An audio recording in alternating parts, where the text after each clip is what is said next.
image of myself, so I can drift away. My blood runs deep, betrays for me. A soldier's heart repairs himself, so I can slip away. What's right, what's fall? What's losing control? What's right, what's fall? Now I'm about to break. What's right, what's fall? What's losing it all? What's right, what's fall? Now I'm about to break. Face the burn, no escape, can you step to this? Face the burn, no escape, can you step to this? Face the pain, face the pain, ripping me into pieces. Face the burn, no escape, can you step to this? Face the burn, no escape, can you step to this? Face the pain, ripping me into pieces.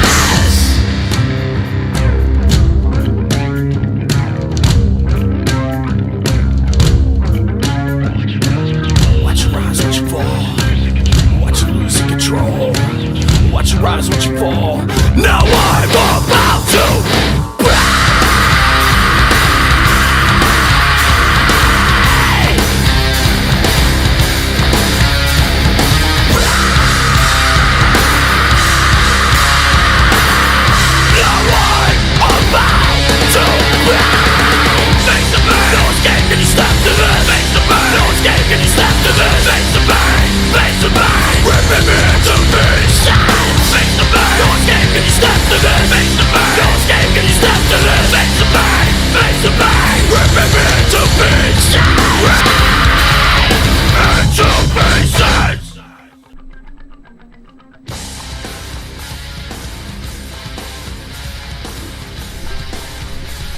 Welcome, ladies and gentlemen, to the first ever UFC pay-per-view here on UFC 4. We are going to be going through and telling you who's going to be on the card for UFC 1 Revival. That is right. Dana White has given me the reins. He has signed over the company, but I have allowed him to stay in a managerial kind of advisor type of role.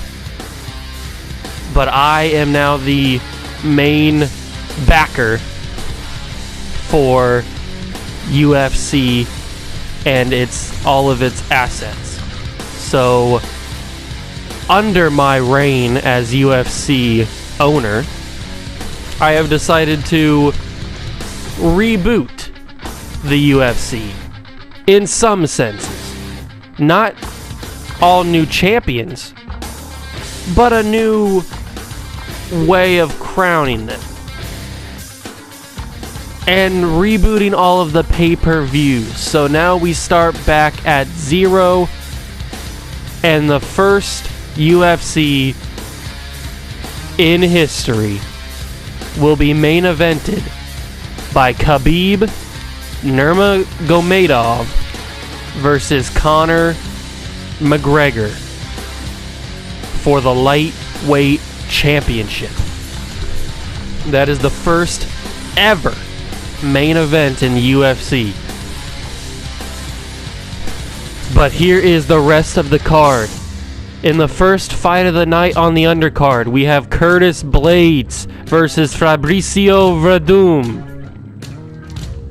In the next fight, we have a featherweight contest featuring Edson Barboza and Dustin Poirier. Next up, in the bantamweight division, it is Aljamain Sterling and Cody Garbrandt. And then we have in the strawweight women's division, we have Rose Namajunas and Angela Hill. And still in the undercard, we have the featherweight division, Max Holloway and Anthony Showtime Pettis. And now the first fight on the main card in the flyweight women's division, Alexis Davis versus Paige Van Zandt. And then we move to the heavyweight division, and here's where it gets fun. Francis Ngannou versus DC Daniel Cormier.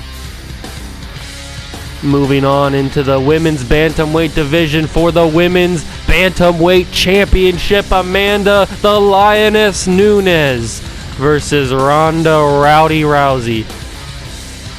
And then we move on to the welterweight division, where the welterweight champion Kamaru Usman defends against Jorge Masvidal. In the middleweight division, in the co-main event, we have the middleweight championship on the line as the champion Israel Adesanya takes on Jacare Souza. And then, already mentioned earlier, in the main event of the evening, in the lightweight division, we have the lightweight championship on the line. Khabib Nurmagomedov versus Conor McGregor. Now, if that isn't a opening card to start this UFC company, then I don't know what is. There's only going to be more shows coming, more pay-per-views to follow, but this is just to get us off the ground, and I think we're going to be soaring after this card is over. But I should give you guys the rules. Now, I personally will not be controlling any of these fights. It will be CPU versus CPU. To make everything fair, I do not know who will win anything. Whoever wins, wins. There will not be any redos. There will not be any changes. So let's say Jacare Souza beats Adesanya. He's the new champion. There will not be any changes to the card once it's already made. Now, considering the time, undercard fights are all 3 rounds, no matter what. And all main card fights are 5 rounds. And then championships are also 5 rounds, obviously. And I have split up the referee duties. I've given Herb Dean, Dan Murgliata, and Yves Levine each a respectful number of fights to manage. And that is how it's going to happen. I will be on commentary along with DC, Daniel Cormier, and I forget the other guy's name, but that doesn't matter because you won't be able to hear them that much anyway. But that is all the rules that I think I need to explain to you before we get into the first ever UFC card. Now, before we start, I just want to say, make sure to go smash the like button on the video, hit the notification bell and the subscription button as well to join the family, join the Juice Club. And let's get this started. I will see you guys at the first fight.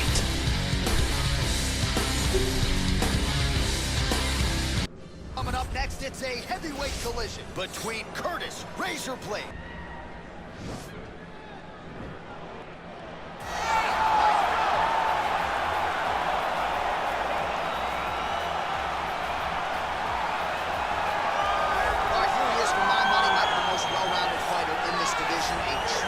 martial artist at his core, and he believes he'll have a lot of advantages in this matchup. Everyone talks about him being well-rounded.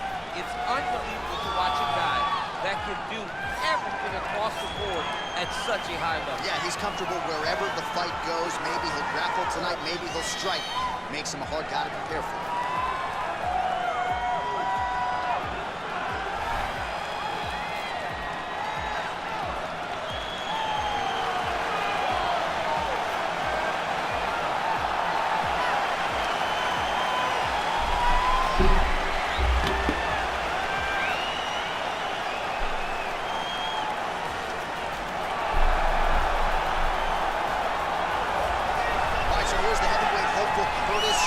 Razorblades has done a whole lot of winning in the UFC. It seems like most of the guys he tries to take down, he is able to do so.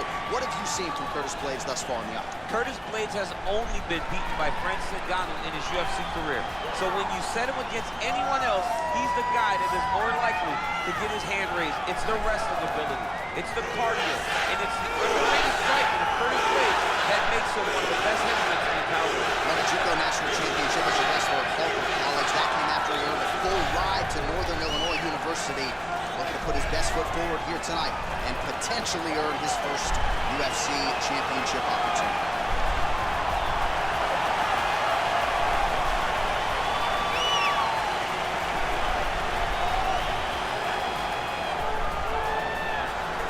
And now our tail of the tape for this heavyweight fight. Verdum is 14 years the elder. Blades weighed in at 265 pounds. He will have a 3-inch reach advantage. All right, now for the official introductions, here is Bruce Buffer. Ladies and gentlemen, this fight is 3 rounds in the UFC heavyweight division. Introducing first, fighting out of the blue corner, a Muay Thai kickboxer and jiu-jitsu fighter holding a professional record of 24 wins, 9 losses, and 1 draw. He stands 6 feet 4 inches tall, weighing in at 231 pounds. Fighting out of Los Angeles, California, USA, Fabricio by Cavallo Verdum.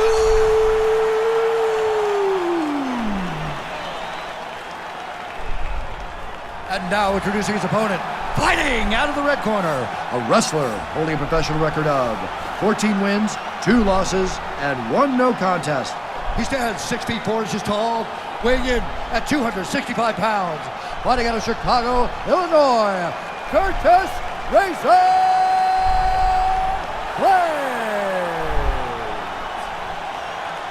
And when the action begins, our referee in charge, Yves Loving.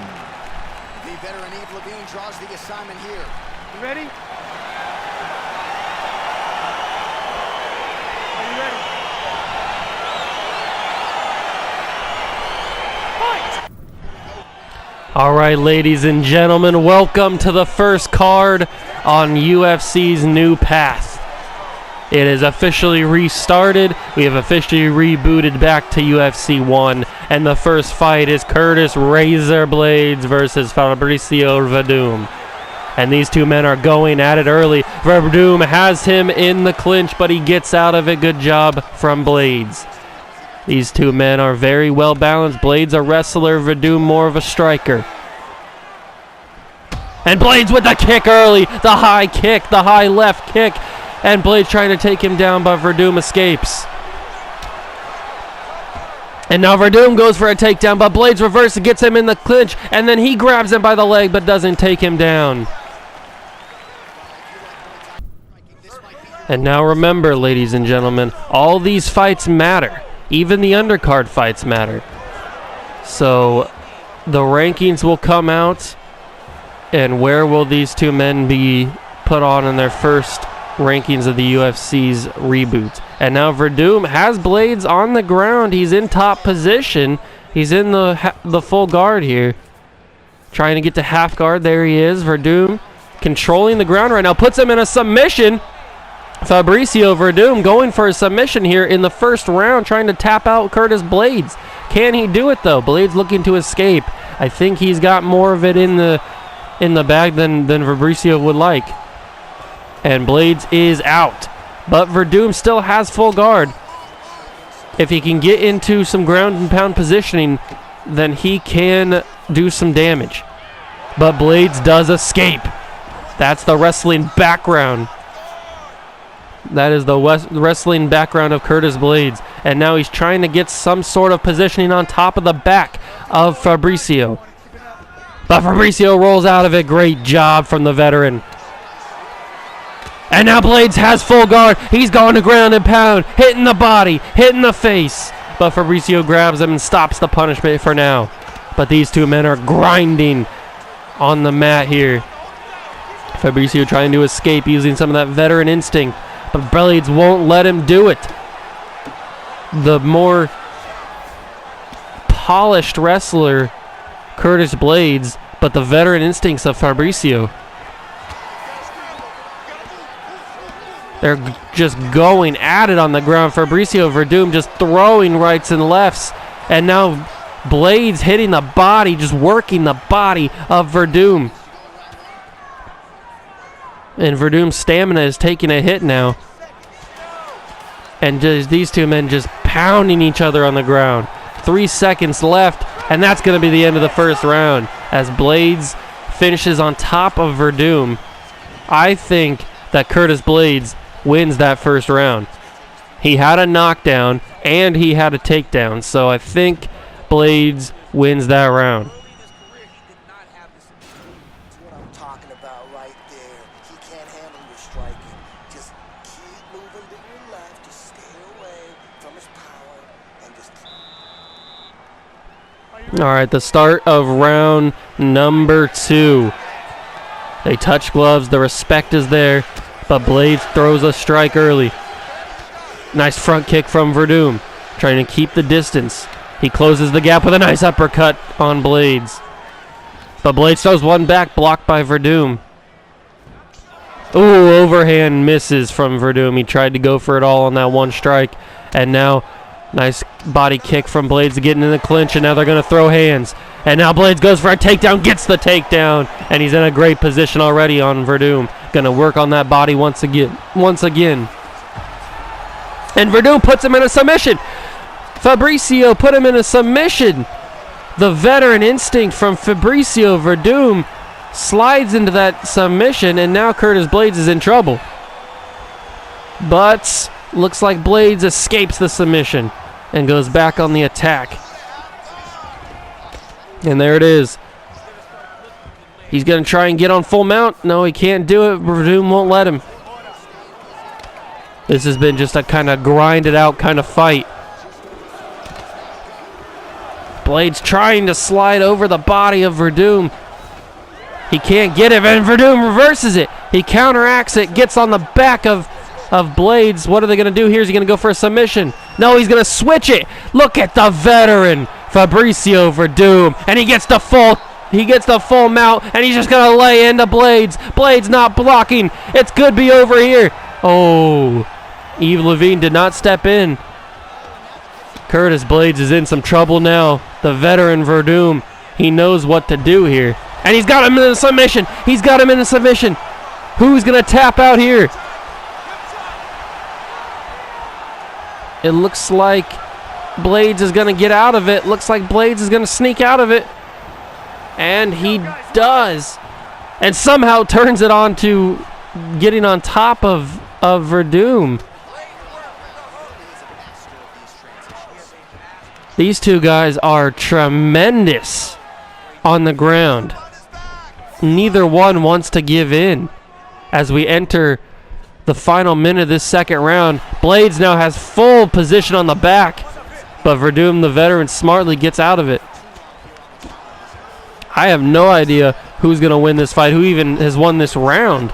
I think Verdum has won this round, but I'm not sure. And Verdum gets out of it again. Look at Verdum. Fabricio Verdum is a specialist on the ground. He's going to try and get up, but Blades won't let him. He's going to keep the ground and pound game. 10 seconds to go. But Fabricio won't let Curtis get up there and pound him. And that's going to be the final of the second round. I think I'm going to give that to Fabricio Verdum. I think it's 1-1 in the fight so far. Fabricio had those submissions, but Curtis did have a takedown and a nice body kick, so it could be Curtis Blades' second round.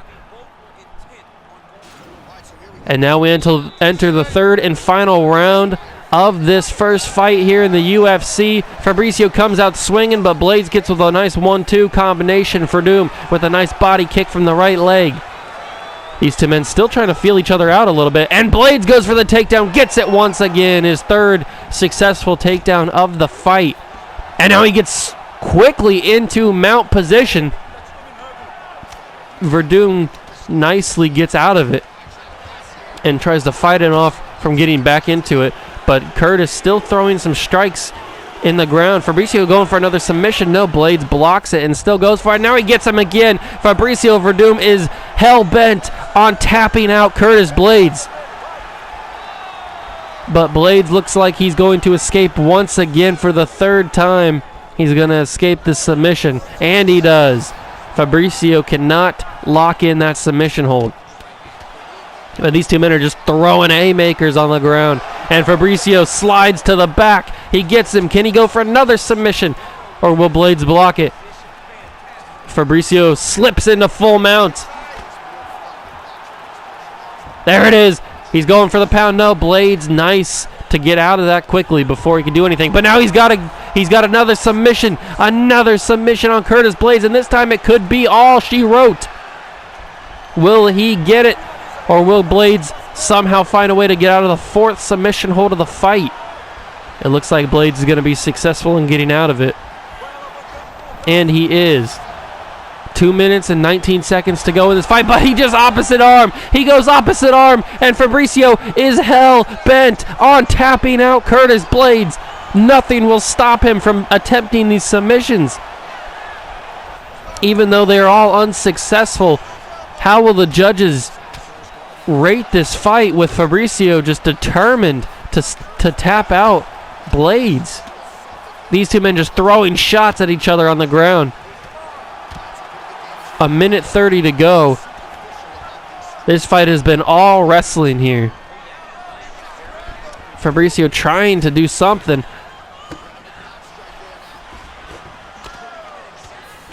A little over a minute to go in the final round of this fight. And Blades getting some nice shots in here. Fabricio letting his cardio work, letting his stamina get back up there. He's got to get full mount here. If he can get full mount, it could be over. He's going to go for another submission, maybe? He is. He's going to go for another submission, an armbar. He's got an armbar locked in on Curtis Blades, but Blades trying to fight it. 25 seconds to go for Blades to hold on here. He's switching position for the armbar, trying to get it. No, Blades gets out of it under 10 seconds to go in this fight before it's a judge's decision. And that's going to be the fight. 3 rounds of action here in the UFC heavyweight division. I would have to give this fight to Curtis Blades, but we'll have to see what the judges have to say for themselves.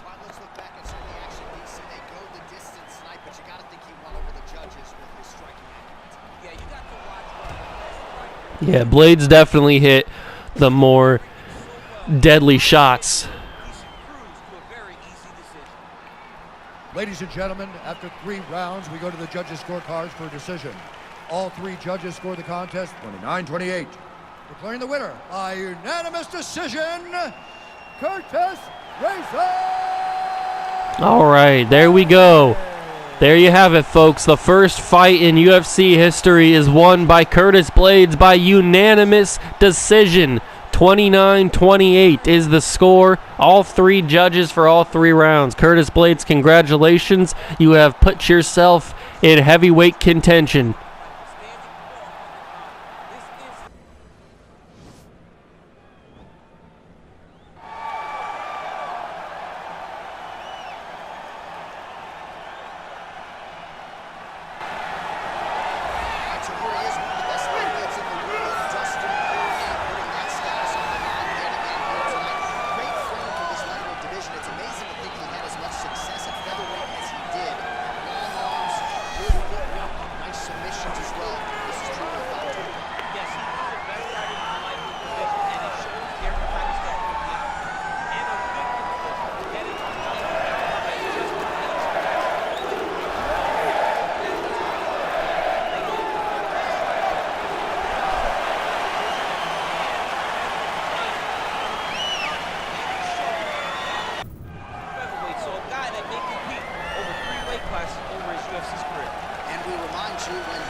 strikers that this division or any division in UFC history has ever seen, and look to add another highlight to the reel here tonight. He's got a highlight reel a mile long, a guy that has finished multiple fights with leg kicks, spinning back kicks. He just brutalizes opponents. You watch guys just melt in front of Edson Barboza from the damage and the intensity of which he fights with. To me, it's the kicking game of Edson Barboza that stands out above everything else. He does have great boxing, but the body kicks with no wind up on the left side, the leg kick on the right side is just truly something to do. And now training Junior Barbosa back in the octagon here tonight. All right, now let's get to the tail of the tape for this featherweight tilt. Barbosa is 3 years his senior. He will have a 3-inch reach advantage. And now with the official introductions, here is Bruce Buffer. Ladies and gentlemen, this fight is 3 rounds in the UFC featherweight division. Introducing first, fighting out of the blue corner, a boxer holding a professional record of 25 wins, 6 losses, and 1 no contest. He stands 6 feet 4 inches tall, weighing in at 145 pounds. Fighting out of Coconut Creek, Florida, Dustin the Diamond Poirier.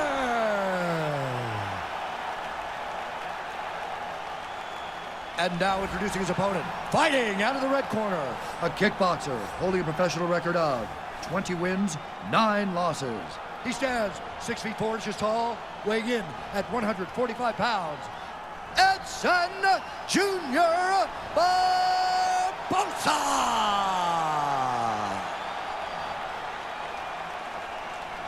And when the action begins, our referee in charge of the octagon is Dan Bergliata. Dan Bergliata, your referee. You ready? All right, you ready? Let's go, guys, fight. All right, ladies and gentlemen, welcome to the second fight on this card. Edson Barbosa versus Dustin Poirier. And Barbosa, he wants to be back in that division. He wants to be back in the division standings for the championship. He's going to have to work for it, though. He's going to have to knock out Poirier or show an impressive performance here. He's got the striking acumen. Can he put it to work here against Poirier? Oh, what a knee! Poirier going for the takedown, and Barbosa counters with a knee. He grabs the takedown now. Barbosa with the takedown. Can he do much more than what Blades could do? But Poirier puts him in a submission. Poirier grabs the submission hold on Barbosa. Will Barbosa escape? I think he will. But now he's got to be wary that Poirier can grab that submission anytime he wants. As Poirier just throws some strikes back and forth on the head of Barbosa as they're on the ground here. Barbosa not moving. Now he starts to make progress here.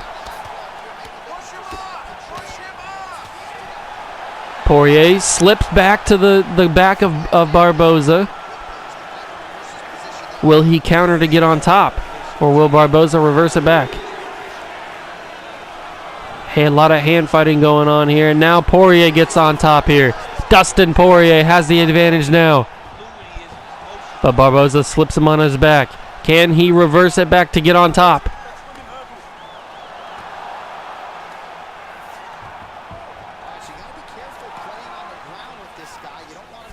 Dustin Poirier back to position here. He's going to try and submit him again. No, he just slips the hand. And now he's got him in the side positioning. Barbosa trying to get up there, but he couldn't do it. Poirier now, he's got him in some ground and pound positioning. Nice half guard. A half guard ground and pound there. And now they're just throwing into each other. They are just laying these strikes in on each other on the ground.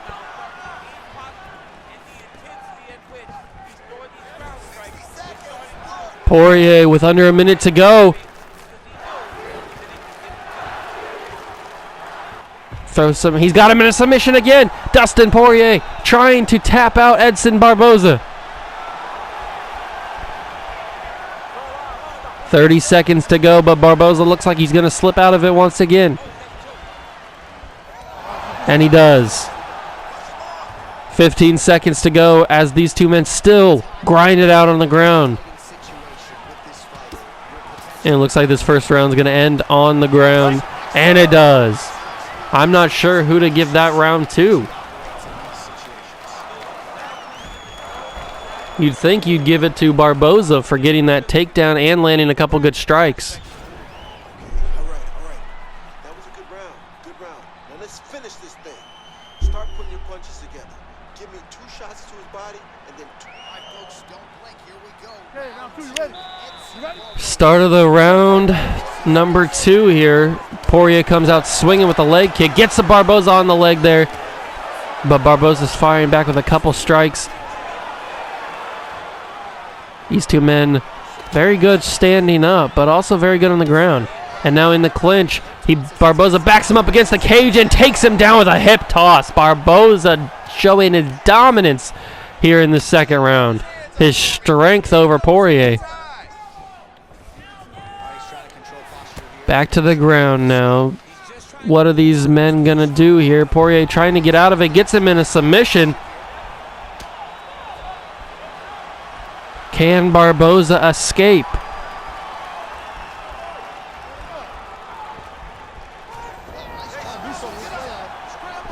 And Barboza's out of it, and now he's going to try and lay in some more punches on Poirier.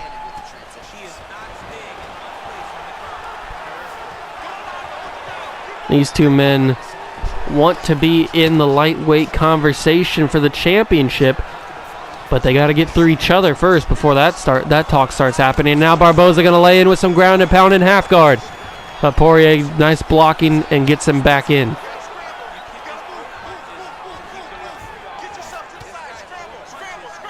Barboza dominating the ground game so far.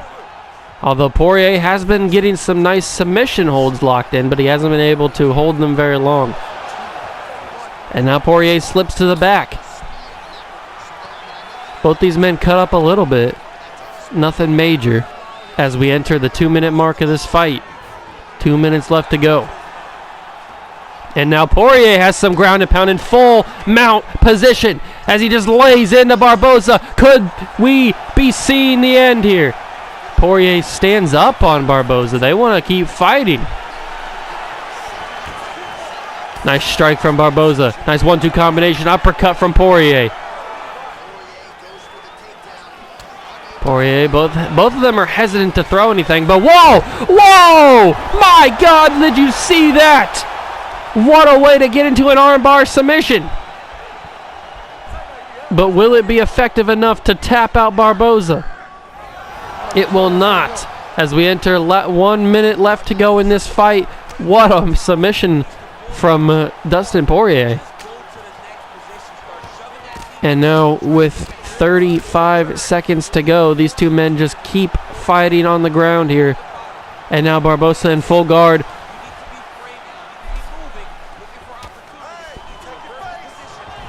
"15 seconds left. Poirier back to the back of Barboza. Under 10 seconds remain in this second round.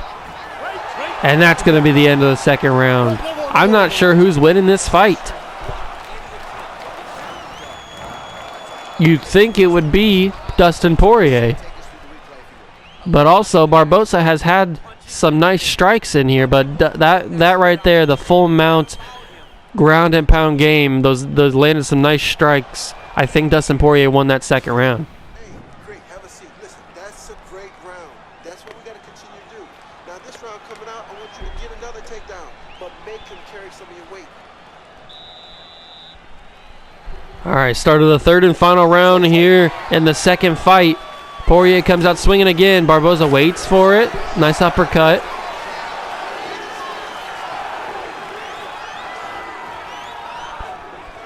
These two men still trying to feel each other out because they've mostly been fighting on the ground in this fight.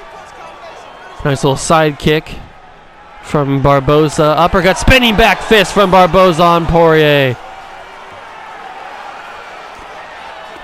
Front kick misses from Poirier. Barboza lands a couple good jabs. They're trading back and forth here. In the clinch now. And Poirier goes for the submission once again. That armbar submission once again, and they're back to the ground. But Barboza escapes again.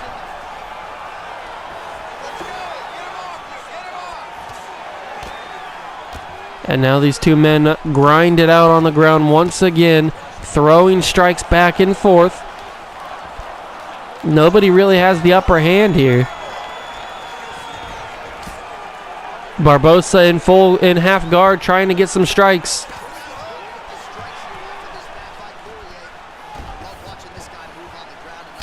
Oh, he's got a great position, Barboza does. Poirier trying to get out of it. He's in trouble here. If Barboza keeps laying on these strikes, Miragliotta could come in and stop this fight. But Poirier fighting it. He's running out of stamina here. Barboza is in a tremendous position. Just keep landing them strikes, and he could be out. Poirier can't block. Oh, no.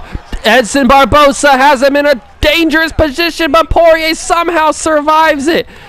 Dustin Poirier somehow survived that onslaught from Barboza. I'm not sure how he did it, but he did. And now he's got the top position with 1:25 to go in the fight. Barboza trying to slip onto the top. There he gets it. He reverses it back. If he can get to that side position once again, he could lay in some more strikes. He's got it again. He needs to land some more of those strikes. Oh, but Poirier slips back into the guard. But Barboza determined to get those strikes in. Now he's got north and south. 30 seconds left to go in this fight. Barboza landing some body shots.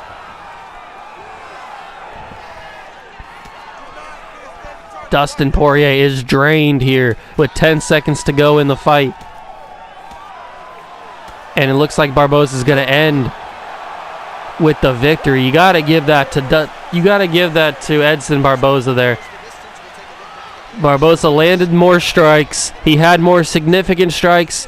He had the better ground game.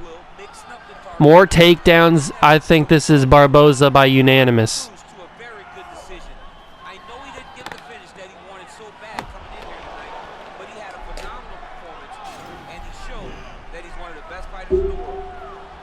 Ladies and gentlemen, after 3 rounds, we go to the judges' scorecards for decision. All 3 judges scored this contest 30-26. For the winner by unanimous decision, Edson Jr. Barboza. And there you have it, folks. Edson Barboza gets the victory 30-26 by all 3 judges in all 3 rounds. That's an absolute blowout from Barboza. Congratulations to the young man there. He gets his first win in the new UFC.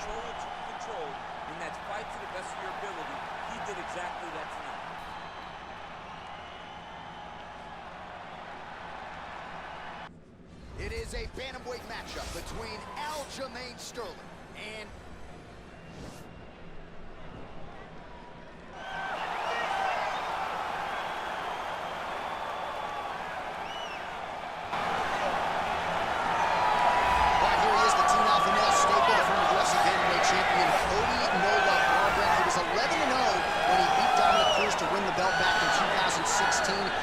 adversity for Cody No Love, but this is a special athlete who most people believe will eventually get on track. Cody Garbrandt is a guy that has competed in so many sports at such a high level. Yes. He was a state champion wrestler, was a state champion football player, but then decided to focus on boxing, became a Golden Gloves champion. A guy that has all the ability to once again hold the UFC championship.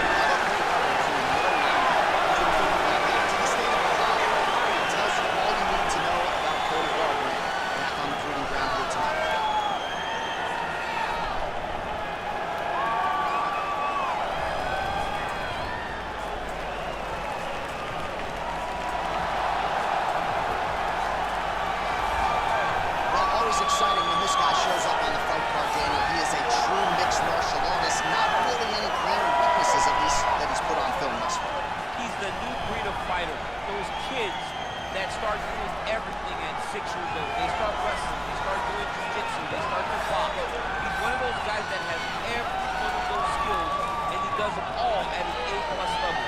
He's got tremendous cardio. He is the type of fighter that in a few years will just litter the UFC roster across the board. And oftentimes his opponents will say he doesn't really do anything special, but he does everything at a plus level. He believes he'll have a lot of advantages in this matchup too. Our tale of the tape for this bantamweight fight. Sterling is 2 years the elder. He will have a 3-inch reach advantage. All right, now for the official introductions, we go inside the octagon to Bruce Buffer. Ladies and gentlemen, this fight is 3 rounds in the UFC bantamweight division. Introducing first, fighting out of the blue corner, a freestyle fighter holding a professional record of 12 wins, 3 losses. He stands 6 feet 4 inches tall, weighing in at 135 pounds. Fighting out of Sacramento, California, USA, Cody No Love Garbrandt.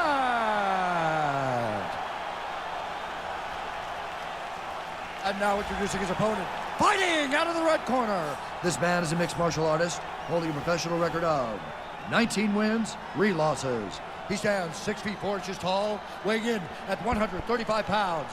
Fighting out of Uniondale, New York, Aljamain Funkmaster Sterling. And when the action begins, our referee in charge, Herb Dean. Herb Dean has drawn the assignment here. You ready? You ready to fight?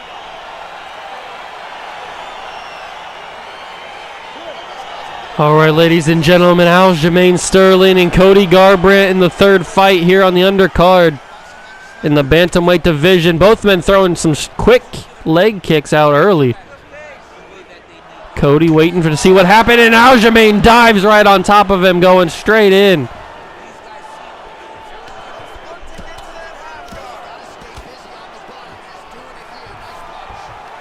And Garbrandt trying to get out of it. Aljamain with the aggressiveness out early. Both these men want to be in the top flight of the bantamweight division. They want to be in the championship discussions.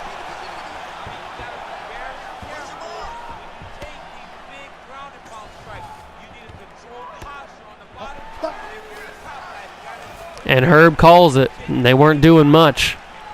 But Aljamain has used a lot of stamina already.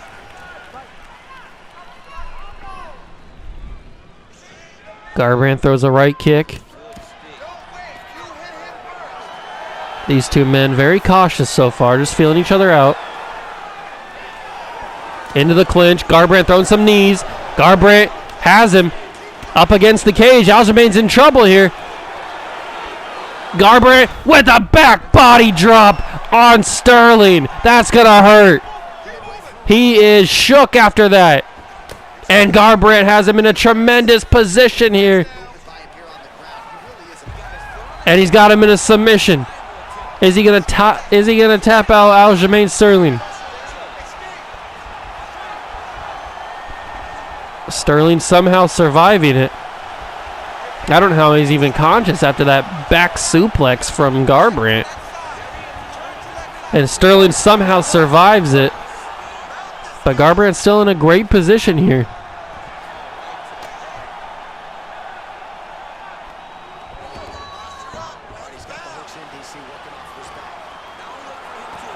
Garbrandt on the back of Sterling. Sterling just trying to survive right now. He is still shook after that suplex. And Garbrandt has complete control of Sterling right now. As Sterling slips the foot out and gets back into a better position, a favorable position for him. As he can now try and slip out into reversal. 50 seconds remain in this first round.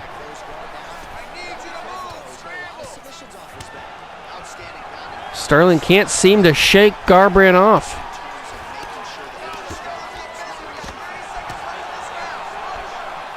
And Garbrandt is controlling the ground right now. He is absolutely dominating. As Sterling finally gets it switched to him being on top, but 10 seconds left to go in the round, he's not going to be able to do much. And that's going to be the end of the first round here. You got to give that round to Cody Garbrandt there. The back suplex, the strikes, you got to give it to him. Let's take a look back at some of the replays from that last round. Unbelievable to see these high-level competitors. All right, here we go with round 2. Aljamain Sterling and Cody No Love. Start of round 2 here. Front kick out of the gates from Garbrandt. Beautiful strikes, all connected. Overhand misses though. Uppercut kind of connects. Kind of just clips in there. Nice 1-2 leg kick. And now Sterling comes back and he grabs the takedown. Garbrandt cannot reverse. Oh, he did it! Oh, my word! Cody Garbrandt with the reversal of the takedown. Cody Garbrandt is showing some skill. I cannot believe the dominance that Garbrandt is showing here.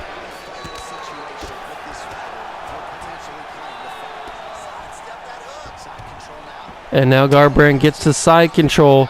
Can he get the punishment that he wants?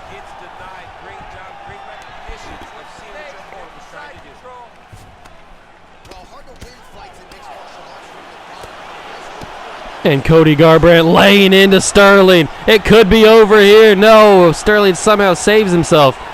And another submission attempt from Garbrandt. It looks like Sterling's going to slip out of this one as well.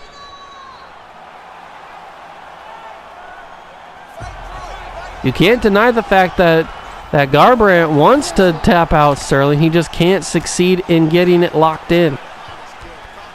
But he has been dominating this ground game so far. He's trying to put that arm underneath the leg so he can get the side control and get the beat down continued. Can Sterling slip out of it? No. Garbrandt, he's too sticky. He's sticking right to Sterling right now. He just can't. Sterling can't seem to slip out. Under 2 minutes to go. They're both throwing strikes. They're both trading right now.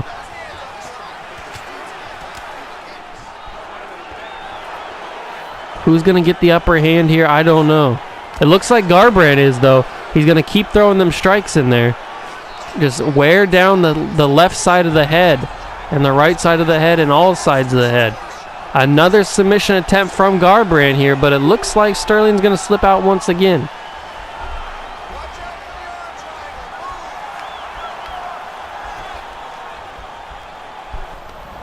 And he does. Sterling once again slips out under a minute to go in this second round. You got to think that Garbrandt once again takes this round. He's had the more strikes. He's had more takedowns. He's hurt the face of Sterling and the body. He's dominated ground game right now. And 10 seconds to go. All he needs to do is throw some strikes in here. And Garbrandt ends on top for this second round. You got to give that second round once again to Garbrandt. I think he's won this round.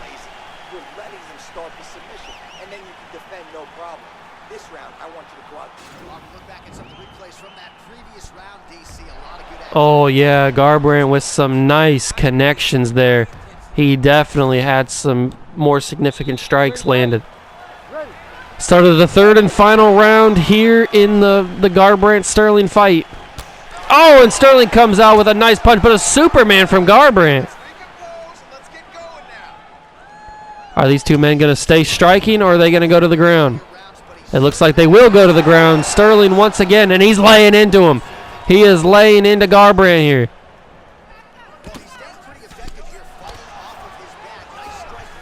And a submission attempt from Garbrandt on Sterling. But it looks like Sterling is going to deny it once again. That armbar will not be... He's going to slam him. Oh! Aljamain Sterling slams Garbrandt to the ground, reversing that armbar, and now he's got tremendous position. What strength from Aljamain Sterling. And now he's got some ground and pound game going. Laying into the body and the head of Cody Garbrandt.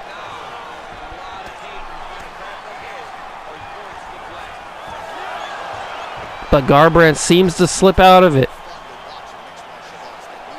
A lot of hand fighting going on right now. Trying to decide what position they're going to be in. And Sterling gets the upper hand. Garbrandt trying to slip it once again. I don't think he can. Sterling's got to be wary. He doesn't have much stamina left to go. And Cody seeming able to get out of it. Sterling gets out of it. He saves the guard. Both fighters pretty comfortable on the ground, DC, but you got to be very careful hanging out here for too long if you're his opponent. Sterling slips into the side control here as he lays in some shots on Garbrandt. He's got to get out of there. He does. Garbrandt was a little bit in trouble there for a second. And Garbrandt gets him in a guillotine. He's got him in a guillotine. Is this going to be the submission that ends the fight? It looks like Sterling denied it once again. I don't think Garbrandt has his arm completely locked in underneath the chin. And Sterling slips out of it. A minute to go in the final round of this fight.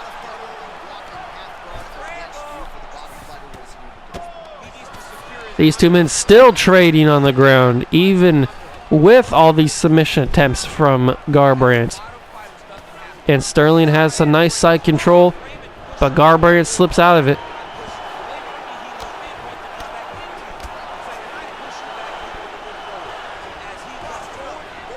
And Garbrandt trying to use the cage to flip position, but Sterling not strong enough. Sterling strong enough to deny it. Under 10 seconds to go, and that's going to be the fight. A third straight judge's decision. These men will not go down. You got to think that Cody Garbrandt wins this fight. John, he used his best weapons in order to carry him to a decision. A very clear decision, in my opinion. A great performance tonight by this young fighter. The official decision is in. It resides with Bruce Buffer. Ladies and gentlemen, after 3 rounds, we go to the judges' scorecards for a decision. All 3 judges score the contest 28-27. Declaring the winner by unanimous decision, Cody No Love. Cody Garbrandt wins the fight 30-27. Unanimous decision. All 3 judges, all 3 rounds. Congratulations to Cody.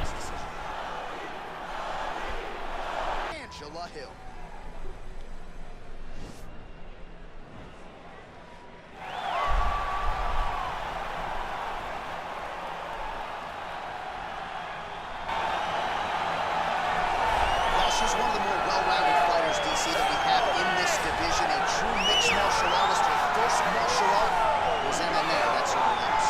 Yes, she's a new breed of fighter.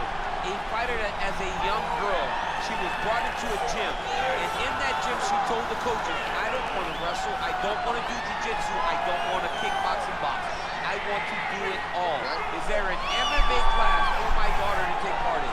She did that from day one, and you see all that development over the course of her lifetime has led her to the octagon, where she is already making her entry. Yeah, she said, I didn't want to get to the UFC until I was 100% comfortable in every situation. So far, so good for her. She's got a big one in front of her here tonight.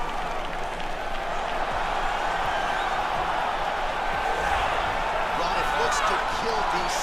Here is Lobos Namajunas, the former UFC strawweight champion, and still one of the best, if not the best, 115-pound fighter. When you watch Namajunas and she looks at her opponents, it's stone cold. She's looking right through them. You see her opponents try to engage her in trash talk to try to break the psyche of Namajunas, and she just looks it down, stares right through it, and says, you know what? On tomorrow, I get to show you with my fists, my knees, and my feet. And when she's fighting, she's one of the best fighters the division's ever seen. And we saw that tonight. She knocked out Yevgenia Jacek in the very first round. You ain't winning a staring contest with Lobos Namajunas, and you're probably not winning the cage fight against her either. Namajunas is back for more here tonight. Our tale of the tape for this strawweight fight. More than 5 years apart, with the same height and some differences in reach. We send it inside the octagon to Bruce Buffer. Ladies and gentlemen, this fight is 3 rounds in the UFC strawweight division. Introducing first, fighting out of the blue corner. This woman is a Muay Thai fighter holding a professional record of 12 wins, 8 losses. She stands 6 feet 4 inches tall, weighing in at 115 pounds. Fighting out of San Diego, California, USA, Angela Overkill Hill. And now introducing her opponent, fighting out of the red corner, a mixed martial artist holding a professional record of 10 wins, 4 losses. She stands 6 feet 4 inches tall, weighing in at 115 pounds. Fighting out of Denver, Colorado, USA, Thug Rose Namajunas!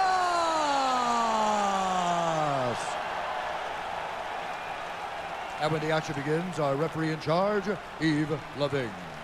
The veteran Eve Levine draws the assignment here. You ready?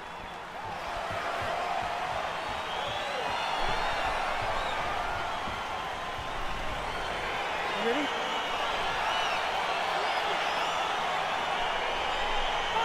All right, ladies and gentlemen, the first women's fight of this new era here in UFC. Rose Namajunas and Angela Hill. They're both going at it early. Rose Namajunas, an obvious contender for the strawweight title, but she has to get through Hill to cement herself as that. And both these women just looking at each other right now, feeling each other out. It's the early stages of the fight. Hill trying to initiate the clinch, but Rose is not having it. But Angela with a nice left hook backs Namajunas up, and Namajunas goes for a takedown and gets it. Rose Namajunas starts on the ground here. She quickly moves to half guard, throwing some strikes on Hill. But Hill pushes her back to full guard, and now she's got it in position to ground and pound. She gets half guard, trying to get to mount. And she gets to side control. Rose Namajunas, tremendous ground game for her. Excellent wrestler. And now she gets into mount position. If she can get to full mount, no, she gets denied, slid back into half guard. And now into full guard.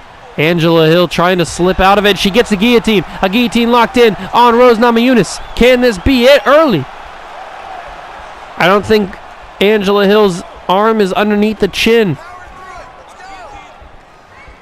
I think Namajunas is going to get out of this, and she will. A nice attempt from Angela, but it wasn't enough to get out from Rose. And Rose just throwing them shots at the jaw of Angela Hill as she tries to slip out of it. Rose too strong. And now she's in the mount position. If she can hurt Angela Hill here, it may be over in the second round.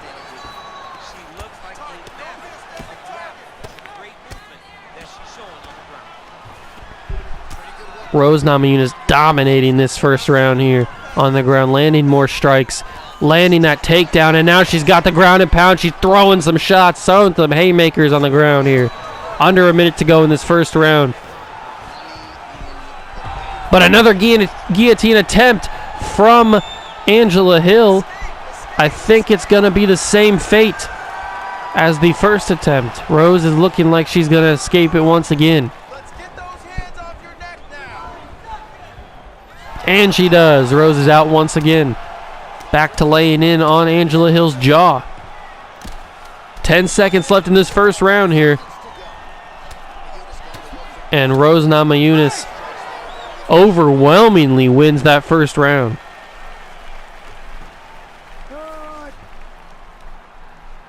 Take a seat. Deep breath. Good. Relax. Take a drink of water and listen. I want you to set those kicks up a little bit better. All right, let's get you some replays from that previous round, DC. I thought she mixed it up beautifully. Yes. Ready? Start of the second round in the women's strawweight division. Hill throwing some kicks. Rose lands with a right jab. Another 1-2 combination. The striking acumen of Rose Namajunas is unmatched here in the strawweight division. But Angela fighting back in the clinch now, throwing some nice uppercuts. Nice little leg kick, and Rose back to the ground. Takes her down once again. Trying to work quickly here to get some offense.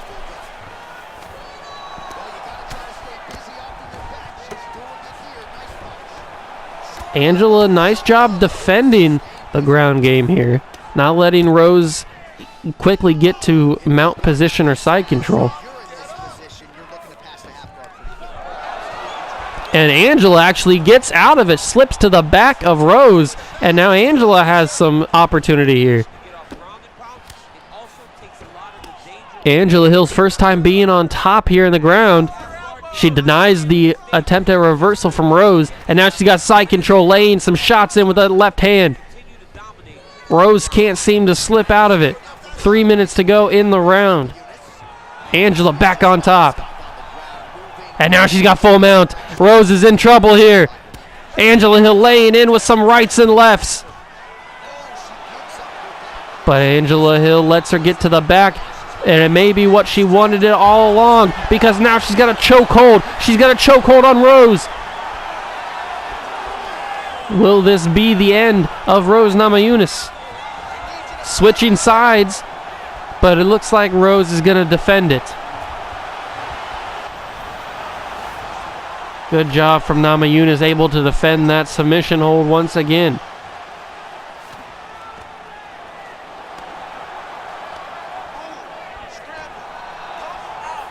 Angela Hill just sitting on the back of Namajunas, waiting for her opportunity, as Namajunas is able to slip the leg back in and get her into guard.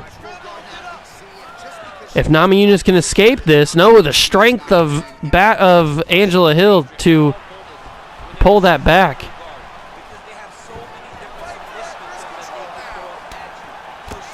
Nice side control shots from Hill with the left hand. Under a minute to go in this second round. I'm not sure who's won this round, but Angela Hill is throwing some nice strikes. Now once again on the back of Namajunas. She's laying into the side of the head. 30 seconds left. Rose Namajunas is in trouble here.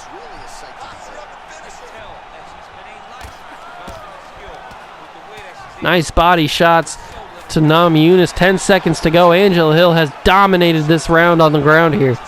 And that's going to be the round. 2 rounds done in the strawweight women's division. Namajunas definitely had some nice strikes, but Hill with the domination on the ground. I'm not sure who won that round. That's what we're talking about, all right? We got one more round here. It's not over yet. 5 more minutes. All right, DC, here we go with our next round. And shout out to the Diaz brothers and everybody watching in the channel.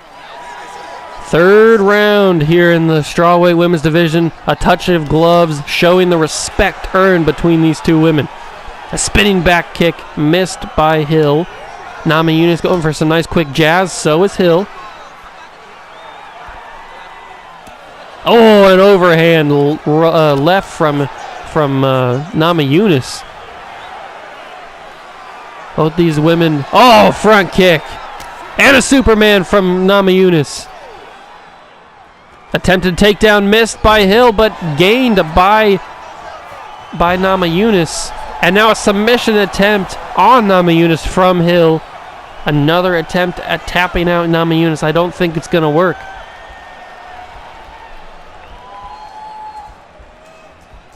And no, she is denied. Once again, Namajunas, great submission defense. But now into side control. Namajunas back to laying in on Hill.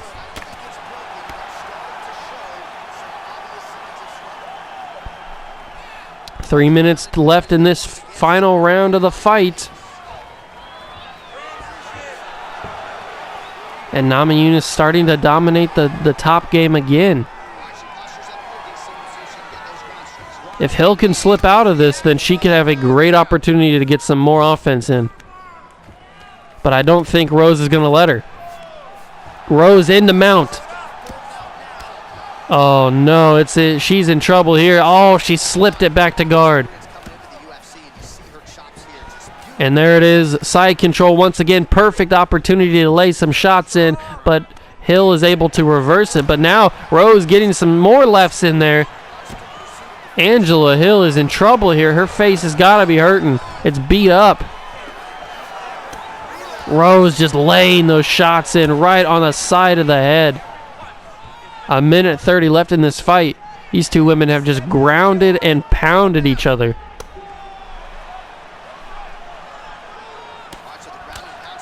And Angela trying to use the cage to reverse it. Trying to use the cage, but Rose too strong. A minute left to go in this fight. Well, there are few things more fun to watch in mixed martial arts than these type of transitions and scrambles. And now back into side control. Switching sides this time. Able to lay in and work both sides of the head. Namajunas just laying those shots in with that right hand. Angela Hill's head has got to be pounding right now. And Namajunas, with 10 seconds left to go, has easily won this round and probably the fight. And that's going to be the fight right there. I'm going to give this fight to Namajunas. She had more takedowns, more success on the ground, denying those submissions and laying on the ground and pound. I think Namajunas takes this by unanimous decision.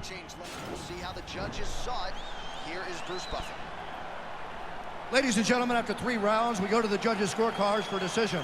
All 3 judges score this contest 28-26. For the winner by unanimous decision, Thug Rose. And I was correct, unanimous decision, Rose Namajunas. I thought it would be a little bit more one-sided, but it was 28-26. All 3 judges, all 3 rounds. Congratulations to Rose Namajunas. You're back in contention.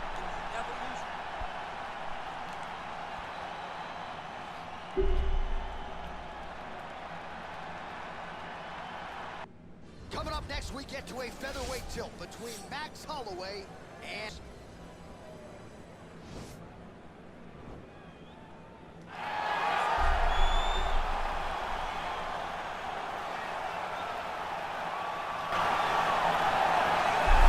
Here he is, the former UFC lightweight champion, a man for whom one name is good enough. Showtime. And you watch him, you know that when he goes, it's going to be a show. So when he turns his back to the camera and points at the Showtime, it always gets people excited because in a few moments, we're going to watch something very, very fun. From that Showtime kick to the submission of Benson Henderson in Milwaukee to the knockout of Wonder Boy Thompson, even in defeat when he fought Tony Ferguson, the stock of Anthony Pettis continues to rise, even though he's been in for a while. As versatile a finisher as we have in the game at present, moves up to welterweight, promptly knocks out Stephen Wonderboy Thompson as a sizable underdog that night. Far be it from me to doubt anything that Anthony Pettis can accomplish in a mixed martial arts setting. He is back for more here tonight. Well, his 13-fight winning streak is no more, but Max Holloway still makes this walk here tonight as one of the best pound-for-pound fighters in the world when it comes to pace, pressure, preparation, cardio. Few guys are going to be able to match what this Hawaiian brings to the table. And he can do it all. He's got great ability to get back up once he's taken down. He has takedown ability, but it's the range and the distance management that makes Max Holloway such a problem for everyone with 145 pounds. He doesn't seem as though he's throwing 100% effort with every strike. He's just touching you, right? But the accumulation of damage that Max Holloway will put on you will make guys just fold in front of him, as we saw with Ortega and in both Jose Aldo. He's a big featherweight. We've seen him compete at 155 pounds. He has said he wants to move up to welterweight before his UFC career is said and done. Yeah, he wants a shot at the heavyweight shoot. Don't hold your breath. Our tail of the tape now for this featherweight fight. Pettis is 5 years the elder. Holloway will have a 3-inch reach advantage. All right, we send it back inside the octagon. Here is Bruce Buffer. Ladies and gentlemen, this fight is 3 rounds in the UFC featherweight division. Introducing first, fighting out of the blue corner. This man is a Taekwondo fighter, holding a professional record of 23 wins, 10 losses. He stands 6 feet 4 inches tall, weighing in at 145 pounds. Fighting out of Milwaukee, Wisconsin, USA, presenting the former UFC lightweight champion, Anthony Showtime Pettis! And now introducing his opponent, fighting out of the red corner. This man is a boxer, holding a professional record of 21 wins, 6 losses. He stands 6 feet 4 inches tall, weighing in at 145 pounds. Fighting out of Waianae, Hawaii, Max Blessed Holloway. when the action begins. Our referee in charge, Dan Mergliotta. So Dan Mergliotta shares the cage. You ready?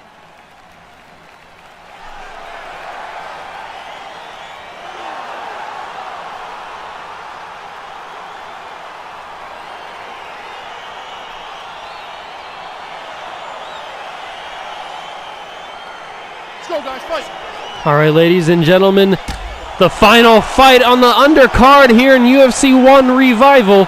And Anthony Showtime Pettis already has Max Holloway woozy. A lot of leg kicks here in the clinch now. Oh, Holloway has Pettis in trouble. Backs him up against the cage, but they get back out of it. And Holloway goes for that attempted takedown, lifts up Pettis, and slams him to the ground. Oh my God, what a slam from Max Holloway. What a slam. That was unheard of.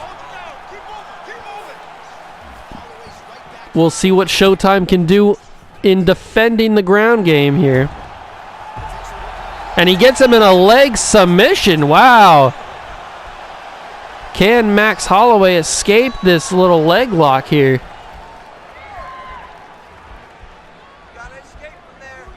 It looks like he's going to do it. And Holloway will get out of it and get back into side control.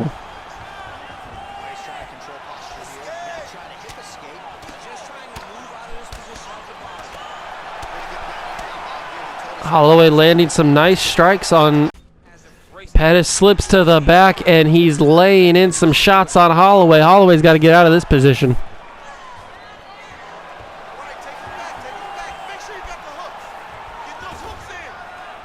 And Holloway does. He gets into back on his back in a guard position. Can he slip into an offensive positioning? No. Pettis reverses and keeps the pressure going on Holloway.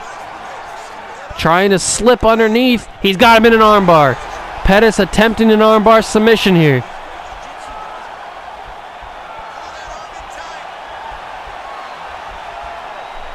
And it looks like Holloway is going to be successful in defending it, not allowing Pettis to get that arm broken.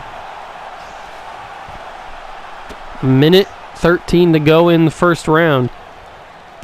I'm not sure who's dominated here. I think Pettis has won this round. He knocked Holloway unconscious there for a second. And he's had a little bit better ground game than Holloway has.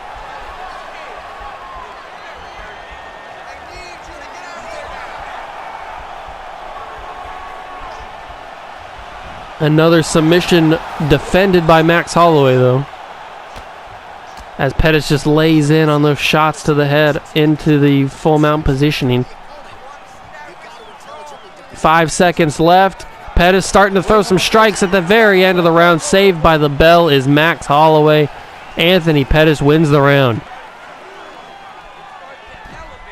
That kick right there shook Holloway at the beginning of this fight. All right, there's the end of the round, so it was a huge strike to the head that stunned his opponent. Listen, if you just let your hands go, the whole fight will be over. You don't have to worry about nothing else. Throw me a left and a right in there, man. He's not covering his... All right, DC, here we go, round two. Start of the second round. Holloway versus Showtime. Superman attempt from Holloway, trading some strikes early in the second round. And a leg kick attempt. Pettis goes to the ground. Holloway follows, and he dives on top of him and throwing some body shots. And it looks like we're going to have another ground game fight as the guillotine is locked in on Holloway. This could be the fight ending right here. If Pettis can secure the arm underneath the chin, it could be over. But I don't think he's got it. Holloway easily out of it and now back into a ground position.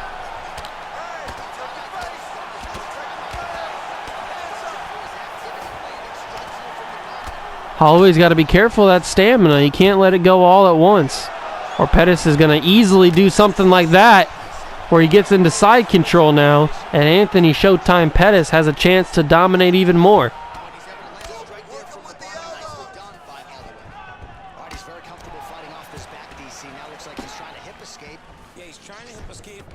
And Pettis gets into side control, very favorable side control, and now he's in north and south. Back to side control. Trying to get to mount, there it is. He's got the mount position, all he needs to do is stand up, there it is. And Holloway, nice job to slip out into half guard. Max Holloway is doing a great job defending this ground game here. But Pettis back into side control, slipping again. Holloway doing a tremendous hand job to be able to move those hands around and get into a better position. But Pettis looks like he's going to be getting another hand submission here, a wrist submission it looks like. And Holloway defending it very well. Once again, Pettis trying his hardest to tap out Holloway, but he just can't do it. Holloway will escape once again. And Pettis just laying some more shots in, just taking his time. He knows that he's dominating this fight. Holloway needs to have the urgency to stand up and fight this man. He's not winning the ground game. And Pettis, another attempt at a submission hold. This time another armbar. Under a minute to go in the second round. And it looks like Holloway once again defending the submissions very well. Pettis needs to realize that he can't tap him out and just go for the knockout or something. He's hurting the head of Holloway, but he's just content on submitting him. As he's got him back in full mount, Holloway slips him back into guard. And under 10 seconds to go in the second round, and that's going to be the second round over. You got to give that to Pettis as well. Listen, hey, come on. Give him some water. Listen, he strikes good. He's a good striker. We knew that. Start of the third and final round in the final fight of the undercard. Anthony Pettis and Max Holloway finally doing a little bit of striking here. Going back and forth a little bit into the clinch. Nice knee from Pettis. And a Superman attempt dodged by Holloway. And a head kick not dodged by Holloway this time. Another body kick. Pettis timing his shots very well. Trying the spinning back kick, but Holloway connects. Stuns Pettis. Pettis is back. He's backtracking to the cage. Holloway has him reeling. And now he's got him up against the cage. And he drops him on his back with a back suplex. Anthony Pettis is in trouble now. But he goes for another submission attempt. And Holloway fighting through the submission as he's defending it.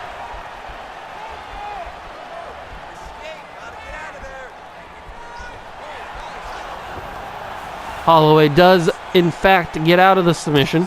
And now he's back in the guard positioning. He's trying to slip into half guard. Pettis won't let him do it. But Pettis is able to get to the back of Holloway. Now some more hand fighting. Trying to get the right position. Pettis is able to switch it into mount. Anthony Pettis dominating on the ground here. And is he going to go for another arm bar? No, he's going to just try and slip his arm underneath. Side control for Anthony Pettis as he just lays a couple more shots in. And now he's got some ground and pound opportunity. No, he doesn't take it. 2 minutes left in this fight as Holloway tries to reverse it, and I think he can. There he gets it. He's back on top. But Pettis, all the more reason to try and submit him again. And there it is, another attempt. But Holloway just absolutely dominating, defending these submissions. Pettis, he's just content in submitting Max Holloway for some reason. He won't go for anything else, and Holloway just keeps defending. Holloway will not be denied this victory. A minute to go in this fight. As Pettis running low on stamina here, Holloway gonna lay some shots in. There it is. Pettis did get stunned earlier in this fight. That could be in Holloway's favor as Holloway has some nice shots in from side control. 22 seconds left. If Holloway can finish it here, it would be very impressive. 10 seconds left in the fight. Holloway gonna finish on top. And there it is. The fight is called. Who's gonna get the victory? I think Anthony Pettis wins 2 rounds to 1. But it was a tremendous fight either way. The official decision is in. It resides with Bruce Buffer. Ladies and gentlemen, after 3 rounds, we go to the judges' scorecards for a decision. Both men think they won. Judge 1 scores the contest, 29-28, Holloway. Ooh. Judge 2 scores it, 28-28. And Judge 3 scores it, 29-28. For the winner by majority decision, Max Wow. Holloway. A majority decision for Max Holloway. 2 judges had it for him. The other had it a draw. 2 out of 3, good enough. Wow. That's impressive for Max Holloway. Congratulations to that man.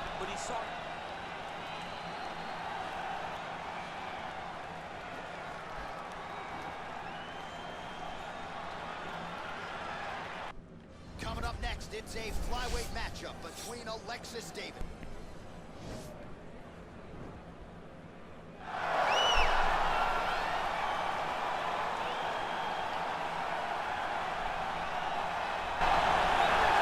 Alright, so here is the UFC superstar Paige Van Zandt. She's about as classy as it gets. Injuries have become part of the narrative, at least recently here. She'll try to get on track to return. Yes, Paige Van Zandt is a star, right? The magnetic personality, the big smile. She lights up every room she steps into. She's just a person that you want to be around because you know she's exuding happiness. But that's until she goes into an octagon. When she gets into an octagon, she is nasty. A fighter's fighter. A person that's willing to go out there and just let it all hang out. Even in defeat, you see the toughness of Paige Van Zandt. She had a huge win by submission over Rachel Ostovich. That was January of 2019. Seems to have the arm injuries in check. We'll see how it goes for PDZ here tonight. Well, she's about as well-rounded as it gets, DC, and I know you didn't have the benefit of starting as a striker back in the day.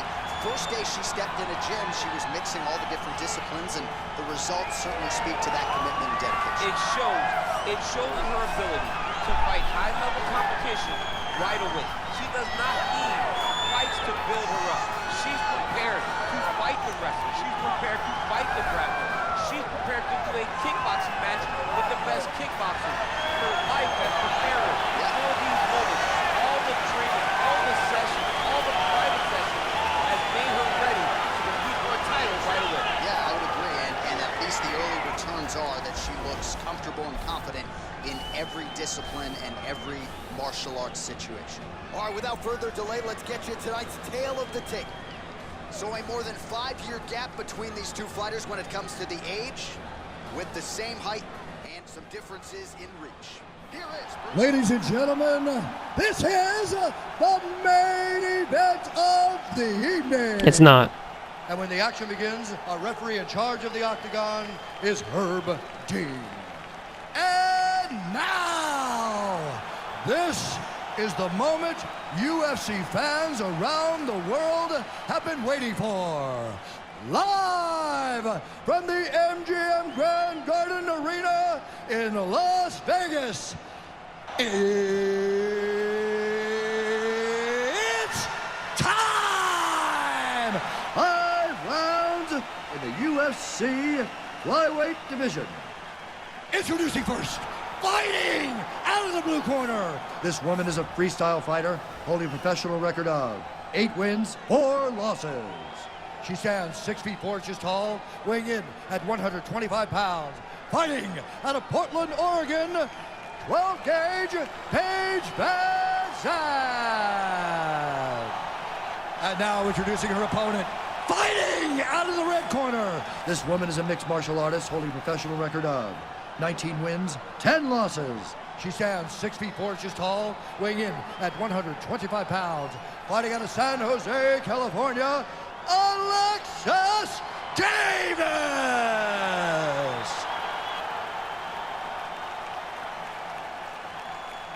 You You've been given your instructions in the dressing room. Protect yourself at all times. Follow my instructions. We will have a clean fight. Touch gloves. Let's make it official.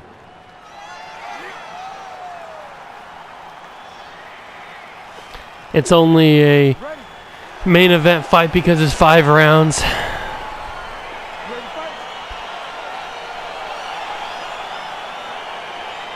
And here we go.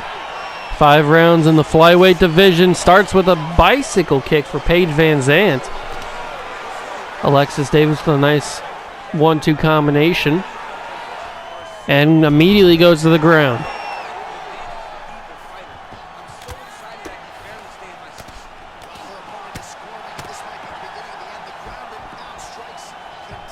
If Alexis Davis can switch her positioning, she could put some work in on Paige Van Zandt.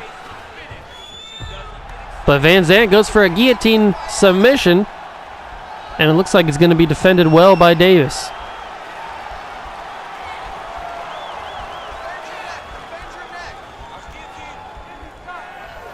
And it is defended well. Alexis Davis back on top.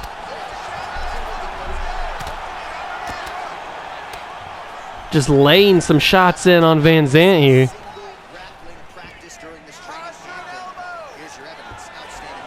Van Zandt trying to slip into her favorable positioning, but Alexis Davis not letting her do it, just laying in on the body and the head.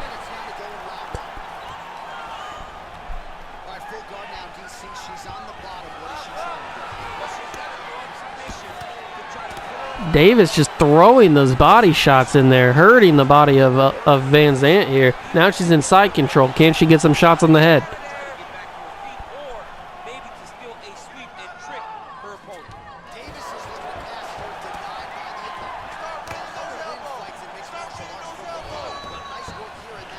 Not really doing much here, trying to just hand fight to get to a better position. Now Davis gets to mount position, slips back. No, I thought she slipped back into half guard. Still fighting in on mount. Van Zandt's in trouble here. I think Davis has the strength advantage over Van Zandt. Now she slips into half guard position, and now she's just getting some more body shots. Davis trading shots with her, and now she gets into a ground and pound position, but just went for the body. A minute to go in this fight. Van Zandt's in trouble. Van Zandt is definitely in trouble here. Davis has dominated and controlled this first round. But Van Zandt goes for a submission here. Trying to survive this round. Just waste some time, basically. But it looks like Davis is going to easily get out of it. And she does. But now there's only 18 seconds to go in the round. How much more damage can Davis do? 10 seconds left. Both women trading shots on the ground here. And it's going to end the round with Van Zandt on top. Take a seat. Deep breath. Good. Relax. Take a drink of water and listen. I want you to set those kicks up a little bit better. All right, 5 minutes in the books as we take a look. Alexis Davis easily wins that round. And now we've got start of the second round here. Nice body shot from Davis to start out. Attempted leg kick, but there's another couple body shots to the body of Van Zandt. And an overhand missed. A nice 1-2 jab from Van Zandt. Oh, caught her. And now in the clinch. Van Zandt goes for the takedown and pushes her up against the cage. Can she use the cage to her advantage? No, Davis with a reversal. Too strong for Van Zandt, and the side takedown. Van Zandt just not strong enough as the headshots come in. Alexis Davis dominating Van Zandt here. And Van Zandt's cut. Van Zandt is cut on the left side. She's leaking. Paige Van Zandt is leaking from the left side eye.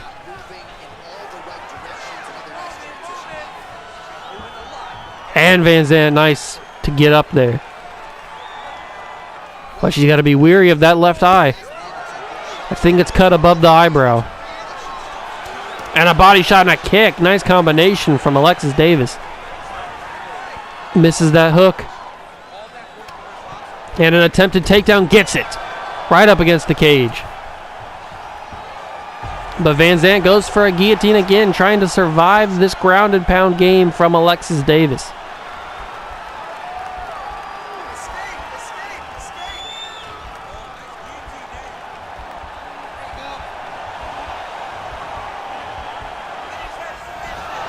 And Davis easily out of it. And now back into some dominating positioning here. Under 2 minutes to go. Van Zandt trying to fight out, but Alexis Davis is too strong. And now she gets another submission on Davis. Van Zandt determined to tap her out. And this time, Van Zandt's doing a little bit better, but Davis going to use that power advantage and slams her to the ground and gets into side control. Wow, the power difference between these two women is outrageous.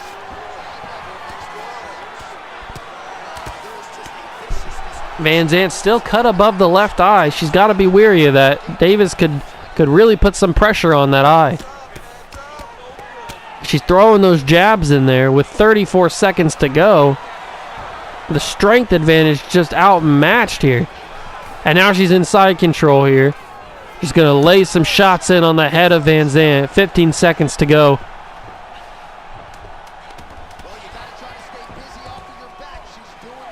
And under 10 to go, and that's going to be the round. Davis wins again. Van Zandt cut above the left eye. And relax, okay? That was a good round. You won that round, but I need you to stay more active on the ground, okay? Right now we check out some of the action from that previous round, DC. How about Nice kick to the head from Davis. How will Van Zandt respond here in the third round? Will she protect that eye? Davis has got to be weary. She's got a cut above her right eye, so she's got to be weary too. Nice strike back and forth. They both attempt to punch, but it misses. Nice leg kick from Van Zandt. A head kick connects, but Van Zandt can't get anything coming from it. In the clinch, Davis, nice job to back away quickly. Out of the clinch. Overhand misses from Van Zandt. And a spinning back heel kick connects. Davis is in trouble here. Nice uppercut. She comes back fighting.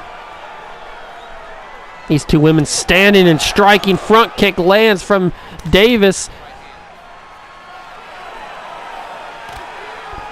Nice leg kick defended by Davis. And now Van Zandt with a nice 1-2 punch.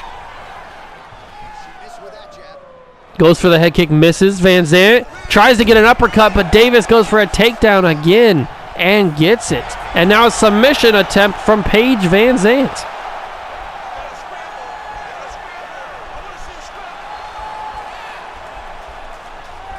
And it looks like Davis is going to easily escape once again. She's not letting her get that advantage. She's going to slam her once again. Davis showing the power.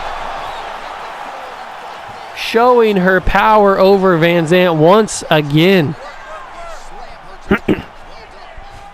But she needs to recover some of that stamina.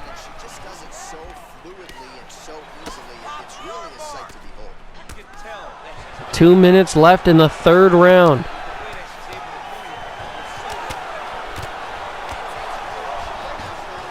Davis definitely has the advantage when it comes to the striking game.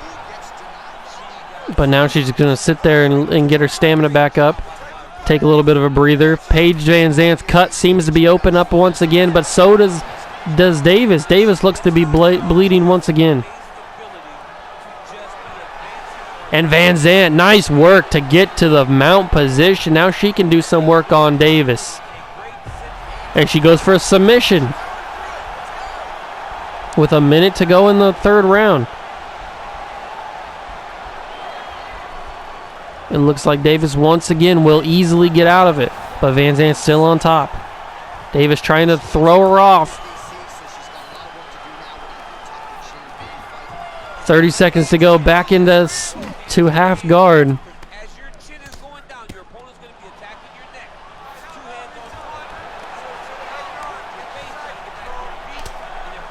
Both women trading here with 10 seconds left. And it looks like Van Zant's going to end on top, and she will.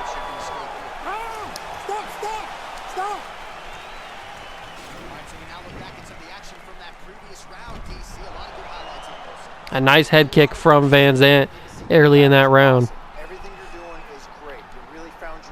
Alexis Davis, that cut above her right eye is nasty. And it seems to be getting worse throughout the fight. Fourth round here in the UFC flyweight division for the women. And a nice right hook. Another jab. She knocks Van Zant. This could be her moment. And she goes down in. Can Davis do it? That left eye of Van Zant is hurting now.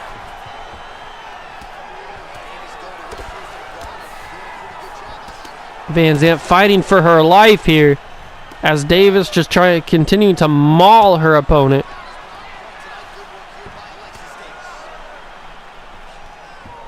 Van Zant trying to slip out of it, and she does. She gets back positioning on Davis. Hand fighting now. And now she switches it. Now she's on top. Great job from Paige Van Zant there.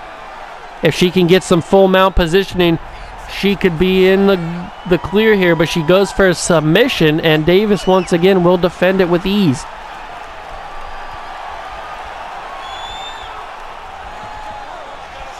And she's out of it.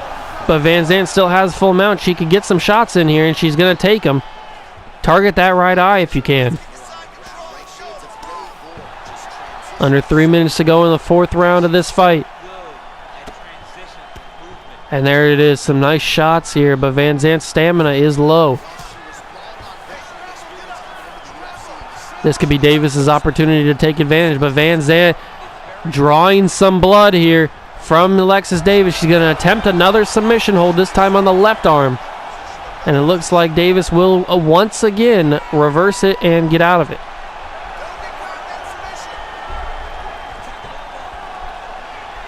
And she does. But she is cut open pretty bad above that right eye.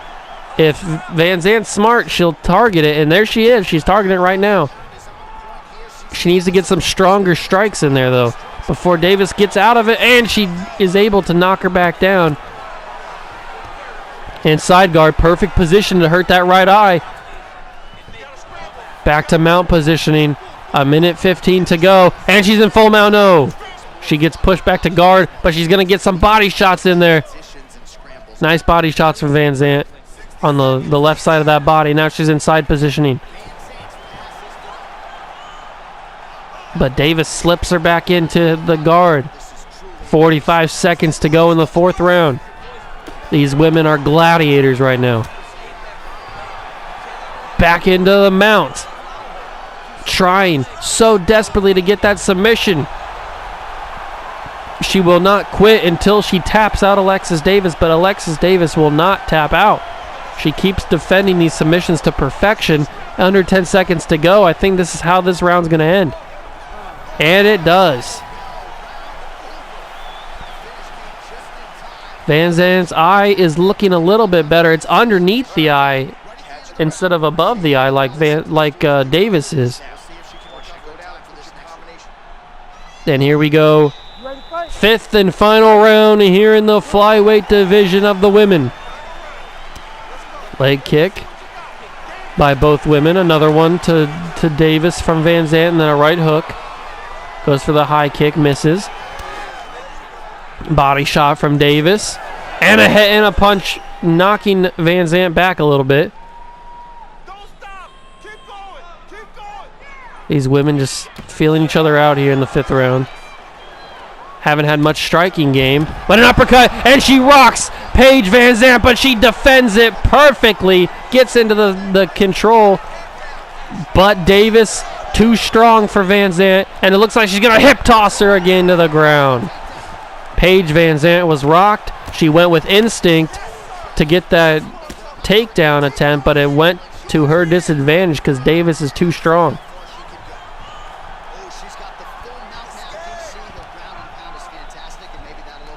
Alexis Davis is a dangerous ground and pound fighter. But Van Zant's in trouble here.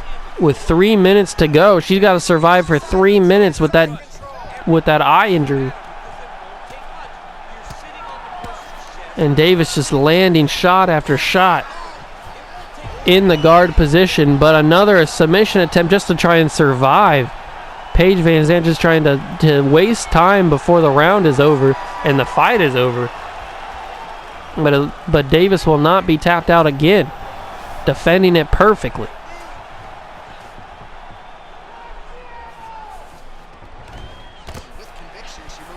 And Davis up into full mount again. Back into the side guard. Under 2 minutes to go in the fight now. Van Zandt slipping to the back.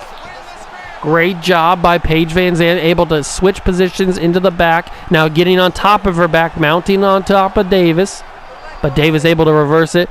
Van Zandt keeping the pressure on, but Davis able to slip back onto her back. A minute 15 to go in the fight. Van Zandt is struggling for stamina. She's hurting bad. Is she going to go for another submission? No, she gets back into the side control. Under a minute to go. Davis has full control of what she wants to do here. Van Zandt does not have enough stamina. And Davis just throwing those shots in from her back. 35 seconds to go. And she just overpowers Van Zandt here. Now a little bit of hand fighting. 20 seconds to go. Van Zandt's in trouble. Davis back into the full mount. 10 seconds in the fight. I think Alexis Davis has clearly won this fight.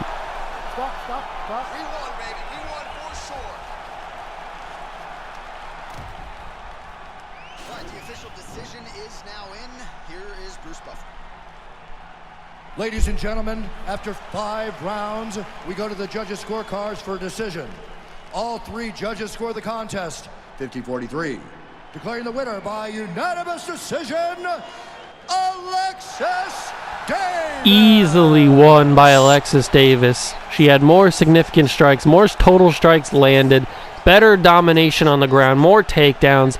50-43 was absolute domination from Alexis Davis, and she has proven herself to be a very, very worthy contender of a championship opportunity here pretty soon. All right, coming up next, it's a heavyweight matchup between Francis Ngannou.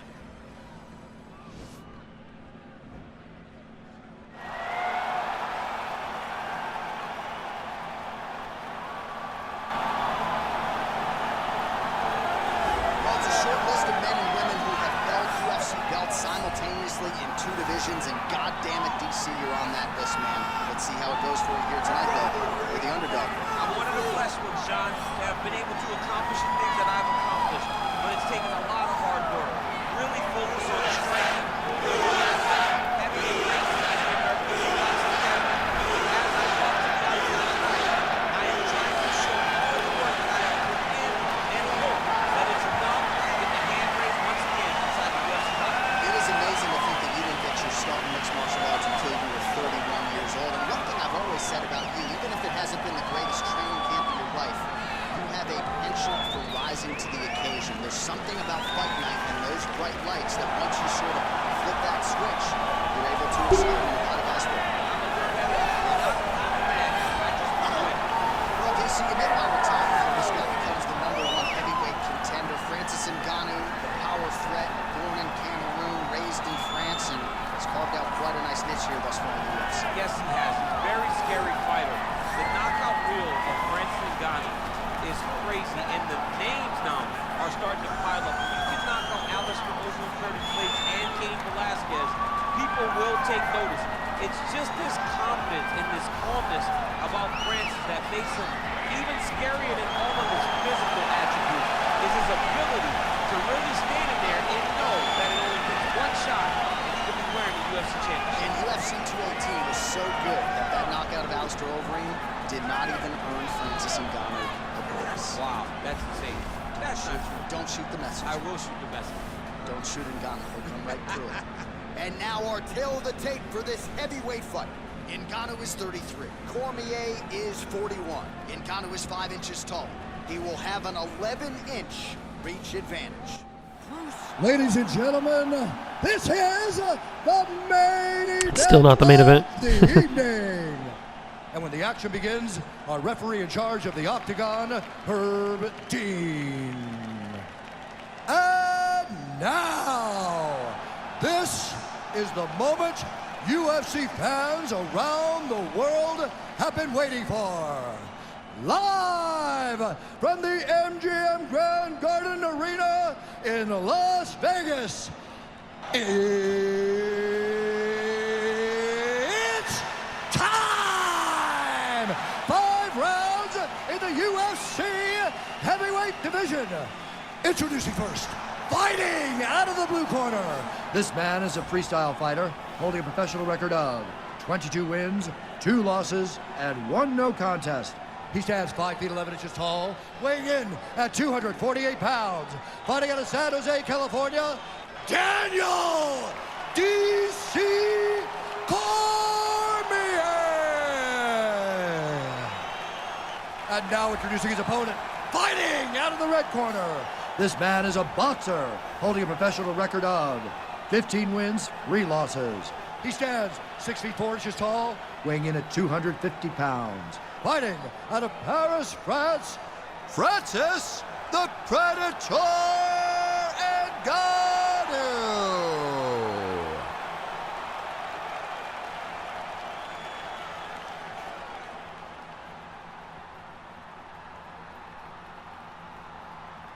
You've been given your instructions in the dressing room. Protect yourself at all times. Follow my instructions. We will have a clean fight. Touch gloves, let's make it official. DC not touching gloves. Ready.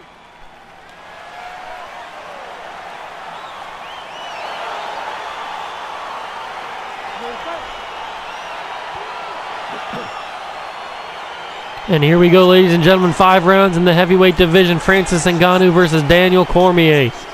And they start off swinging here in the clinch. 2 clinches already. Both these men very strong, very powerful. Knockout power at any moment, especially Ngannou.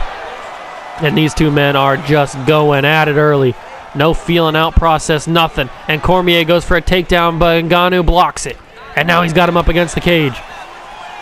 Cormier easily gets out of it, though. Why did I not engage him in this game? Look at you dropping a submission.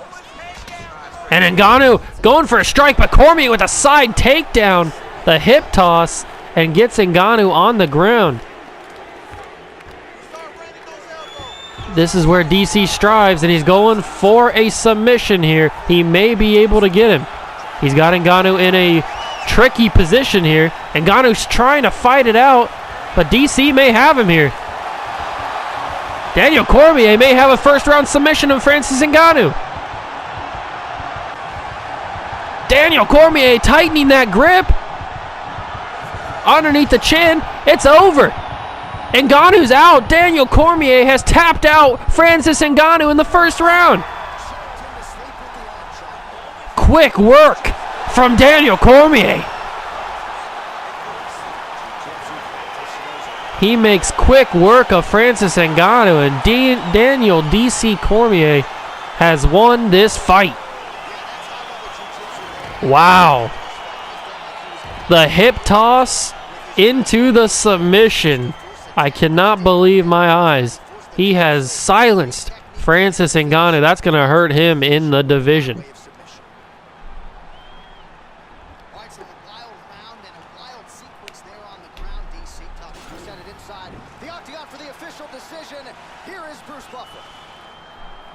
Ladies and gentlemen, referee Herb Dean has called a stop to this contest at 2 minutes, 2 seconds of the very first round. For the winner by submission, Daniel D.C. Cormier. Cormier puts himself in the heavyweight championship contention with that victory, that domination victory of Francis Ngannou. Congratulations to DC.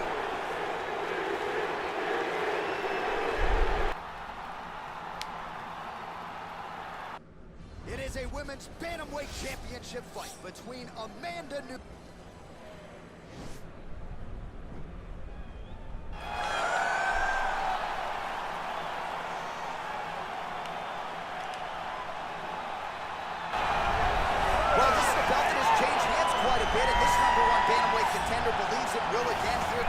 she makes the walk for this title fight.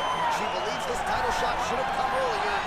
She's not caught up in all that now. Hasn't been during fight week. She's focused on the champion. And you see her staring her down right now. Crowd going crazy. She believes she is the best bantamweight in the world and believes in a matter of moments here, she will be the new champion.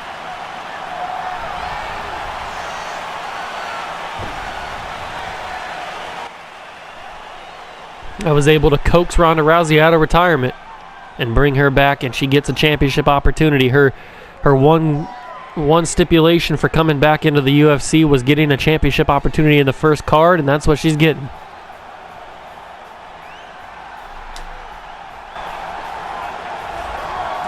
this belt has changed hands quite a bit, but not since it's been held down by this young woman, the reigning, defending, undisputed UFC Women's Bantamweight Champion of the world.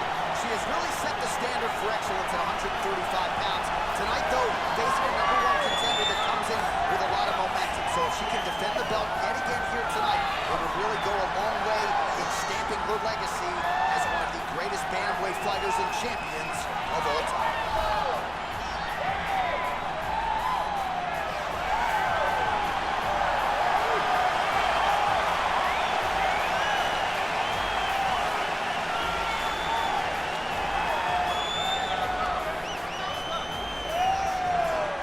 Tail of the tape for this, our main event of the evening. 4 years the difference in age between these two fighters, with some differences in height, but big differences in reach. We send it inside the octagon. Here's Bruce Buffer. Ladies and gentlemen, Still not the main event. Closer, though. Main event of the evening. And when the action begins, our referee in charge of the octagon, Dan Mergliata. Now, this is the moment UFC fans around the world have been waiting for. Live from the MGM Grand Garden Arena in Las Vegas, it's time! 5 rounds for the undisputed UFC Bantamweight Championship of the World. Introducing first, fighting out of the blue corner. This woman is a judo fighter, holding a professional record of 12 wins, 2 losses. She stands 5 feet 11 inches tall, weighing in at 135 pounds. Fighting out of Venice Beach, California, presenting the challenger, Rowdy Ronda Rousey! And now introducing the champion, fighting out of the red corner. This woman is a mixed martial artist holding a professional record of 20 wins, 4 losses. She stands 6 feet 4 inches tall, weighing in at 135 pounds. Fighting out of Miami, Florida, presenting the reigning, defending, undisputed UFC Women's Bantamweight Champion of the World, Amanda the Lioness Nunes.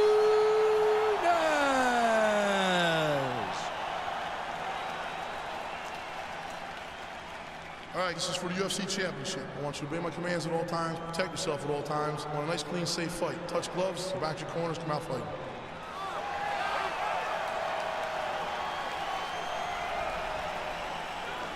You ready? You ready? Let's go fight.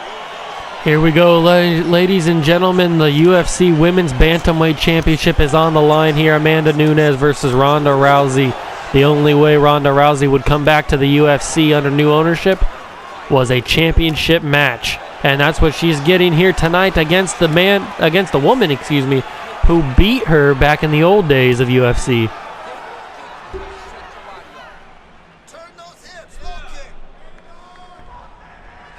And a huge head kick from Ronda Rousey. She ducks the other one, though. Amanda Nunes was ready for the second one. A huge head kick. And now they're in the clinch. Rowdy going for the takedown. Now back in the clinch. Rousey trying to keep the clinch up. Going for those knees. Hitting one to the body. She's got Nunes up against the cage. And the hip toss, no. Nunes was able to reverse the hip toss. A kick to the body, couple punches to the body, and Nunes going to get taken down again. No, she reverses the takedown again. Ronda Rousey cannot get it. These two women might just want to stand up and fight. Nunes getting some good elbows in there, and big knee in the clinch from Ronda. And now she gets the takedown and put it up against the cage. But Nunes once again with the reversal.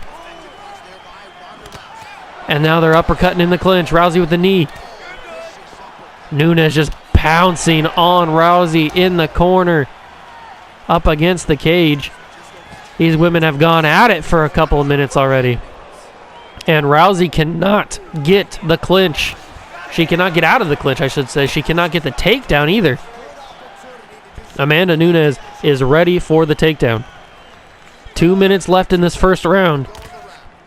Remember, it's a championship match, so it's 5 rounds and a huge overhand, and Nunes has her rocked. Rousey has to keep the pressure up.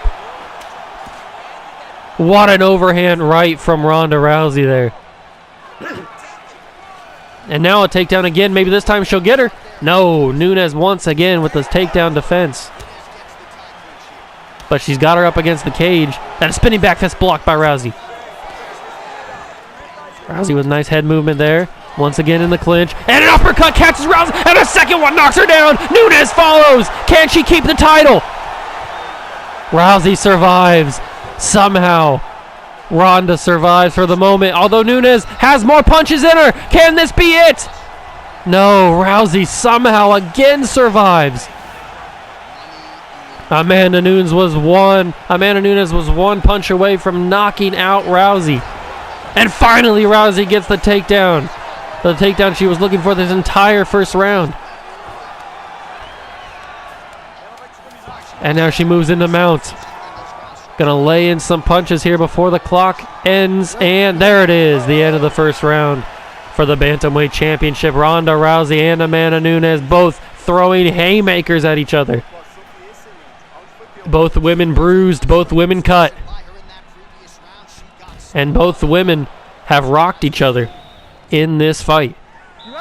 Start of the second of 5 rounds for the UFC Bantamweight Championship of the world.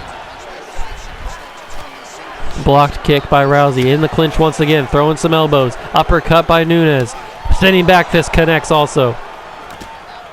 Trading punches. Clinch once again. Uppercut by Rousey. Trying to throw another uppercut. Nice jab by Nunes. And going for the takedown. Stopped with a knee by Nunes into the clinch once again. And a nice left hook from Rousey. Misses the kick. Punch in by Nunes. Spinning back fist connects, but a right hook connects from Rousey. Going for that takedown. Stopped again. Nunes has had that takedown marked all game. And a nice head kick stuns Amanda Nunes, and the champion is hurt, and she's in a corner. She's trying to fight her way out. Takedown attempt by Rousey. Can't she get it? It's only one leg hook. No, Nunes once again defends the takedown to perfection. Has Rousey up against the cage. But Nunes' stamina is running low. Rousey realizes that she's got to get out of the clinch. She's throwing those nice uppercuts in the cage. And she gets away.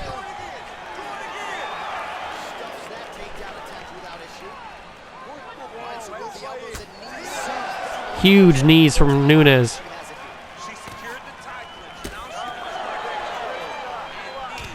Rousey going for a big knee herself. Both women running low on stamina. And a takedown is successful this time from Rousey.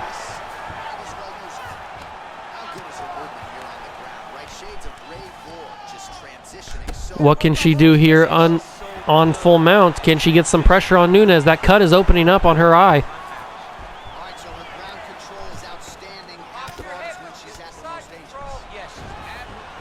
She gets the side control, and now she's going to lay some punches in.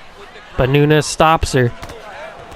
Nunes is running low on stamina. So is Rousey. And a submission attempt from Rousey. Could it be it? She's a submission specialist. She's going to break that arm. Are we going to see a new champion here in the UFC? It's not looking good for Nunes. It's over. Rowdy Ronda Rousey is the new UFC Women's Bantamweight Champion of the world. She broke the arm of Amanda Nunes. What a fight!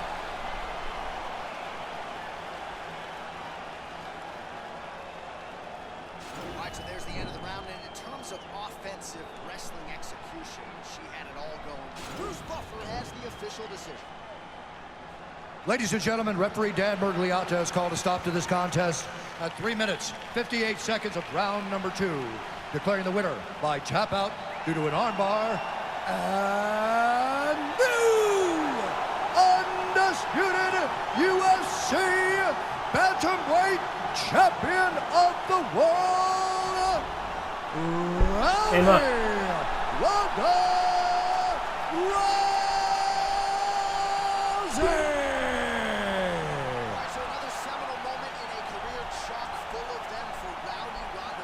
New champion at Ronda Rousey. Congratulations to her.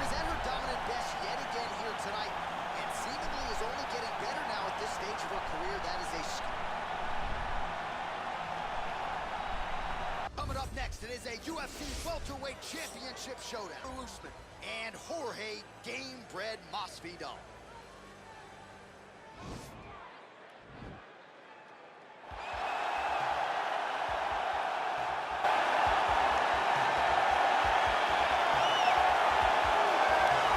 Here he is, Jorge Gamebred Masvidal, longtime representative of American Top Team. You know how happy it would make Dan Lambert if Masvidal could finally break through and win a UFC championship.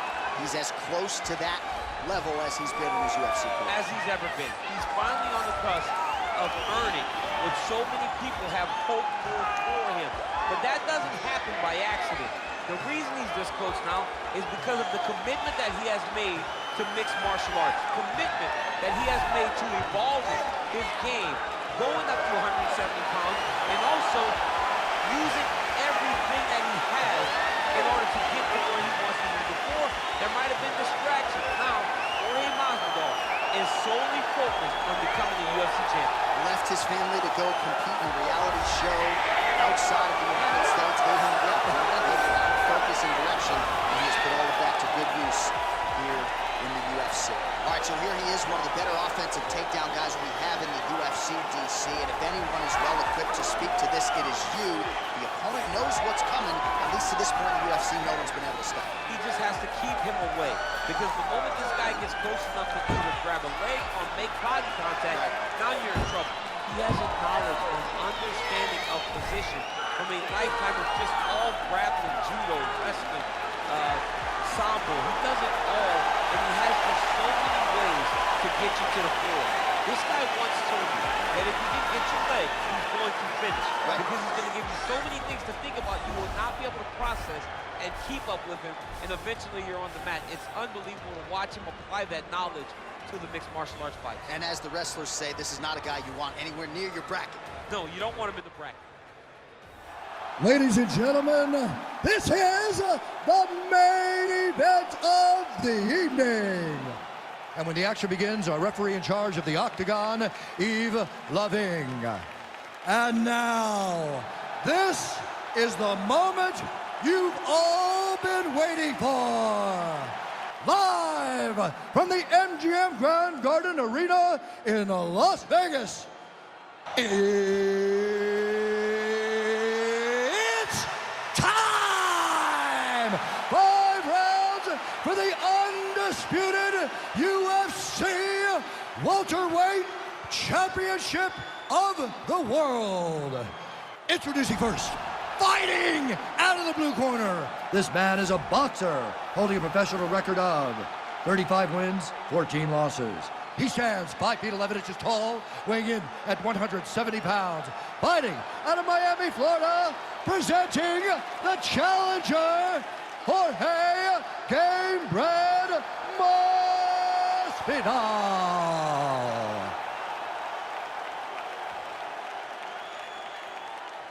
And now introducing the champion, fighting out of the red corner. This man is a wrestler holding a professional record of 17 wins, 1 loss. He stands 6 feet tall, weighing in at 170 pounds.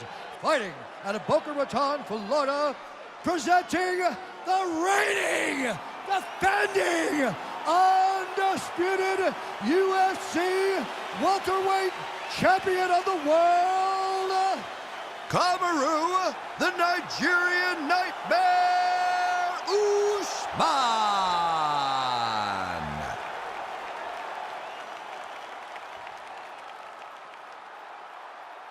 UFC belt on the line, guys. Protect yourself at all time, obey my command at all time. If you want to touch love, do it now, go back to your corner. They touch him up and we are underway. You ready? You ready? It's a really good, highly anticipated fight is now underway. Looks like a classic matchup of strikers versus grapplers. Am I simplifying things too much? In this instance, you aren't, because this is what got these two men to the show.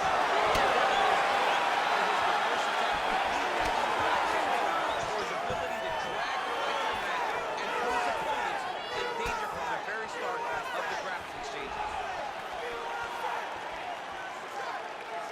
Just out of range with that right hook.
voicing its appreciation after that round. We had a knockdown courtesy of a punch midway through.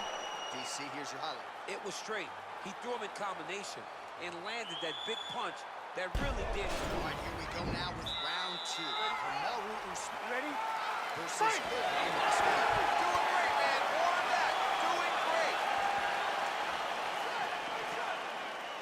And he caught the kick. We'll see what he can do.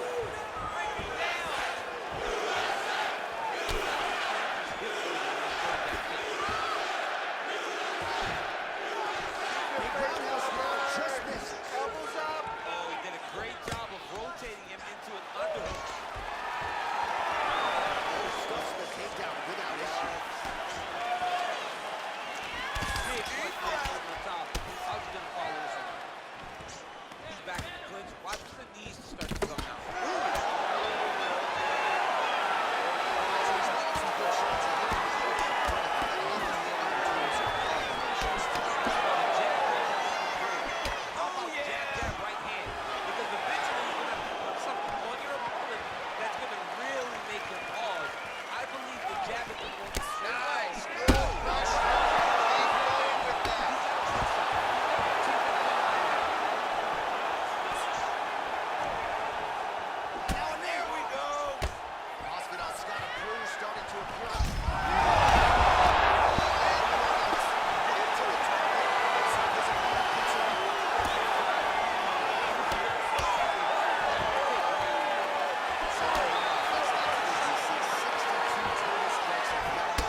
demonstrate thus far against the Outlaws.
Now we go inside the octagon. Bruce Buffer with the official decision.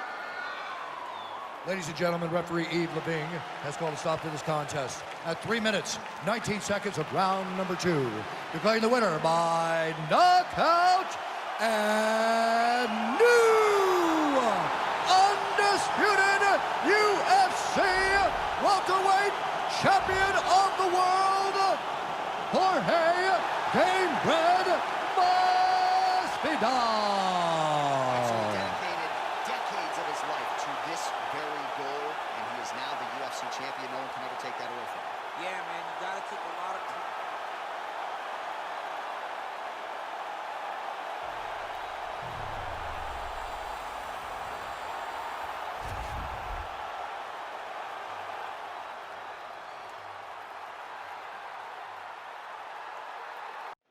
All right, coming up next, it's a middleweight championship fight between Israel Adesanya and Jacare Souza.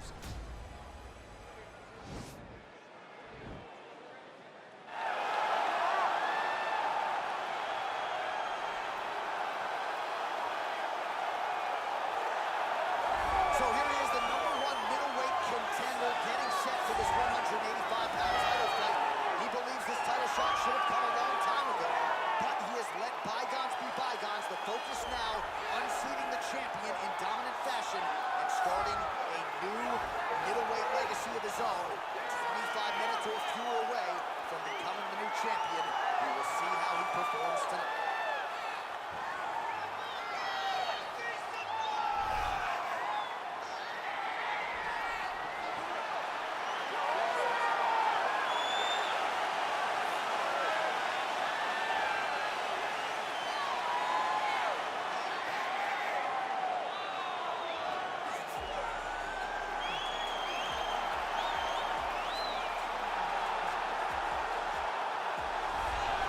So here's the undisputed UFC middleweight champion of the world, making the walk, looking to defend his title. It is certainly something that he's been able to do in the past. He has been challenged on this title run. It's not as though he has run roughshod through this division, but they're all still chasing him at 185 pounds tonight. At least on paper, could be his most difficult challenge today.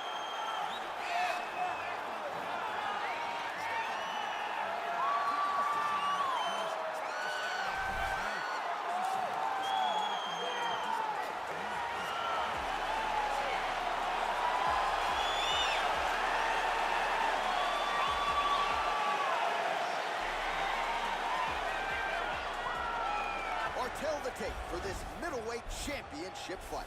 Souza is 9 years the elder. Adesanya is 1 inch taller. He will have a 2-inch reach advantage. Bruce Buffer. Ladies and gentlemen, this is the main event of the evening. And when the action begins, our referee in charge of the octagon, Dan Murgliata. And now, this is the moment UFC fans around the world have been waiting for. Live from the MGM Grand Garden Arena in Las Vegas, it's time! 5 rounds for the undisputed UFC Championship of the World. Introducing first, fighting out of the blue corner. This man is a jiu-jitsu fighter holding a professional record of 26 wins, 8 losses, and 1 no contest. He stands 5 feet 11 inches tall, weighing in at 185 pounds. Fighting out of Rio de Janeiro, Brazil, presenting the challenger, Ronaldo Jacare Souza. And now introducing the champion, fighting out of the red corner. This man is a mixed martial artist, holding a professional record of 19 wins, no losses. He stands 6 feet tall, weighing in at 185 pounds. Presenting the reigning, defending UFC undisputed middleweight champion of the world, Israel, the last style bender, Adesanya.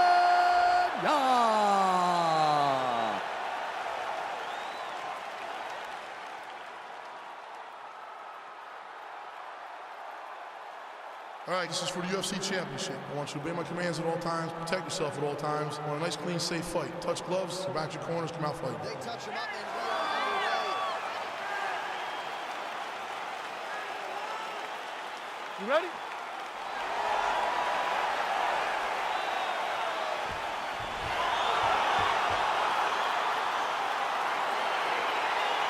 Are you ready?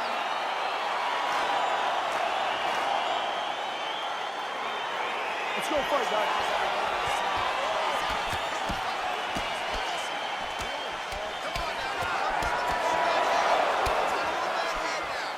I feel like both of these guys are the top of the food chain. They're the best of the best that we can put inside the house. Every skill that is going to display tonight in this key match.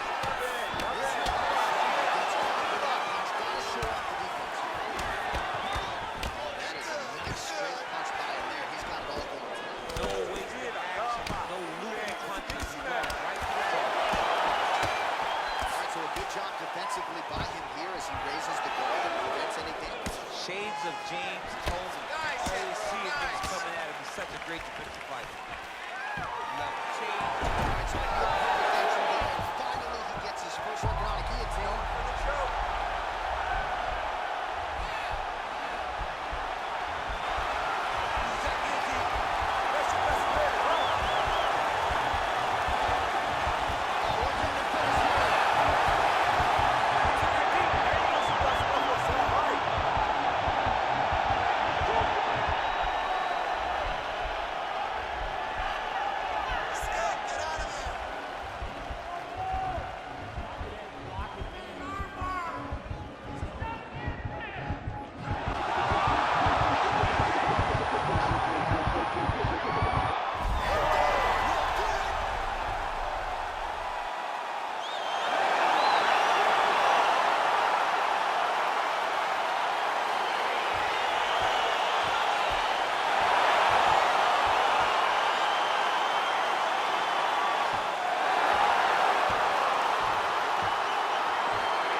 Just watch how slowly he approaches the submission grip. He never rushes. He takes his time, but it's his trickiness.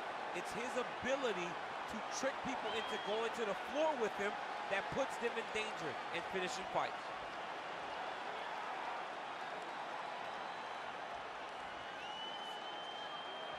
Well, you're going to have to be pretty perfect to get this guy off the throne. There he is, the UFC's undisputed middleweight champion. Complete performance here tonight, and it ends with a win by way of submission. Ladies and gentlemen, referee Dan Mergliotta has called a stop to this contest at 2 minutes, 30 seconds of the very first round. For the winner by submission, and still the undisputed UFC middleweight champion of the world, Israel, the last style bender, Adesanya. So you just heard there from Bruce Buffer, and still UFC middleweight champion. He had some doubters coming in. I would imagine he muted most of that noise with this effort. A record on repeat is what happens when this guy fights. Every time people say, he's not going to be able to get this guy. But over and over, he does it and remains the champion. Congratulations, Shane. All right, here we go. Coming up next, a lightweight championship fight between...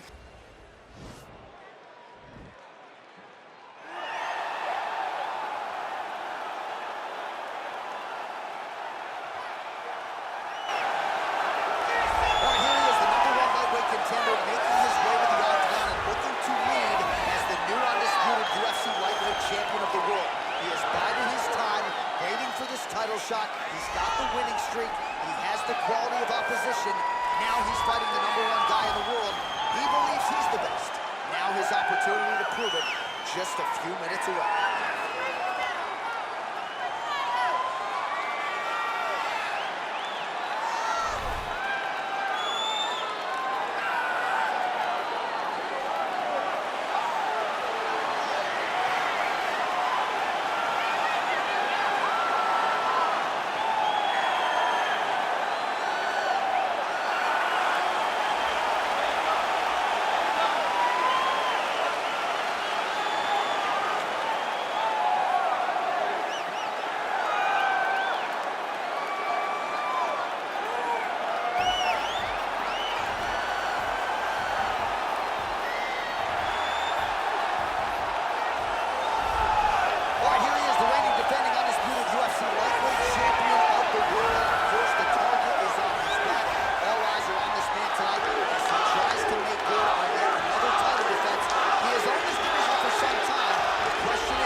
The challenges get stiffer. We'll see how he handles this one tonight.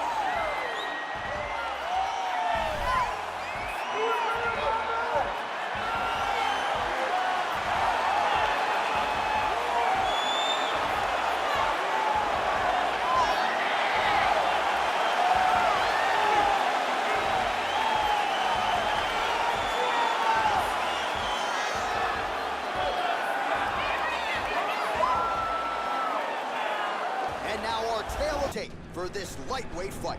McGregor is 1 year his senior. Nurmagomedov is 1 inch taller. He will have a 2-inch reach advantage.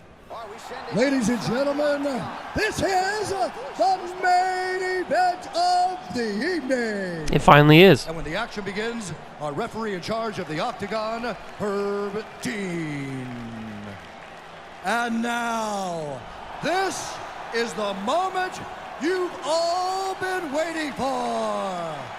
Live from the MGM Grand Garden Arena in Las Vegas. It's time! 5 rounds for the UFC Lightweight Championship of the World. Introducing first, fighting out of the blue corner. This man is a kickboxer, holding a professional record of 22 wins, 4 losses. He stands 5 feet 11 inches tall, weighing in at 155 pounds. Fighting out of Dublin, Ireland, presenting the challenger, the notorious Conor McGregor!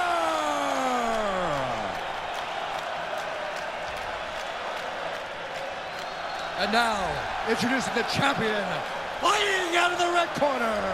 This man is a grappler, holding a professional record of 28 wins, no losses. He stands 6 feet tall, weighing in at 155 pounds.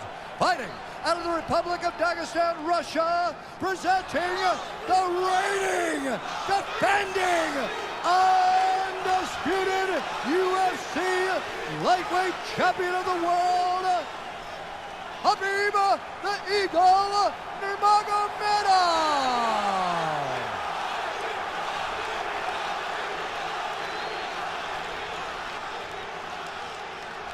All right, this is for the championship. You've been given your instructions in the dressing room. Protect yourself at all times. Follow my instructions. We will have a clean fight. Touch gloves. Let's make it official. They touch him up and we are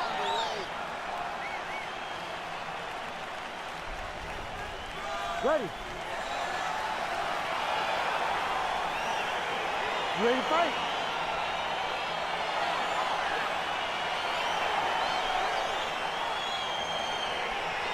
All right, ladies and gentlemen, the moment you've all been waiting for, the reason you bought the pay-per-view, the reason you're still watching McGregor and Khabib.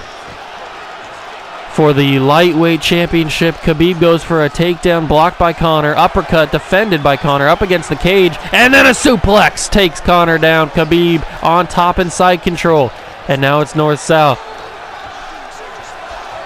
Khabib trying to get some sort of offense on the ground here early to get those early points, but McGregor able to slip it back to his back into half guard. Khabib, a tremendous wrestler, way better than Conor. So Conor's got to he's got to be able to get up here and strike. I think he's got the better hands, the better speed with his hands than Khabib does in this fight. But if they stay on the ground too long, this is where Khabib thrives. So Conor's got to get out of here. Khabib trying to get into full mount. I don't think he can. Can Conor? No, he can't. Slip it back, reverse it onto Khabib's back. But Khabib just laying some shots in there on the body, saving his stamina, doing what he needs to do. He finally gets into full mount, and Conor could be in trouble here. He might use the cage to slip it. No, he can't. Khabib too strong. Conor trying everything he can to get out of this position. He slips him. Oh, I thought he slipped him back into the guard, but no. Conor running low on stamina already, and Khabib just going to dominate on the top now with a little bit of ground and pound, punching the face of Conor. He slips it over, turns around to his back, and he gets him into half guard again. But I've been saying all this praise about how Khabib is so good on the ground. Conor is no slouch on the ground. He is a tremendous wrestler, but Khabib is in a class of his own. And now he's into side control, north-south. Can Conor slip this? No, he gets to his back, though. Can he get up? He's got to get up on his feet. Conor wants to be up on his feet. That's where he thrives. And Khabib once again into the mount. He has dominated this first round here with 1:15 to go. And Conor almost got him up. He almost successfully got Khabib off him onto his feet. We have 1 minute to go in this first round. Remember, this is a 5-round fight for the championship. And now Khabib once again going to start laying some shots in on the tired head of Conor McGregor here. And Khabib still working like he's fresh here. 30 seconds left to go in this first round. Khabib has all but dominated this fight. And Conor almost got him up again. That's the second time he's come short of getting Khabib off of him. 10 seconds left in this first round, and Khabib has clearly won this first round. And that's how it's going to end, with Khabib on top.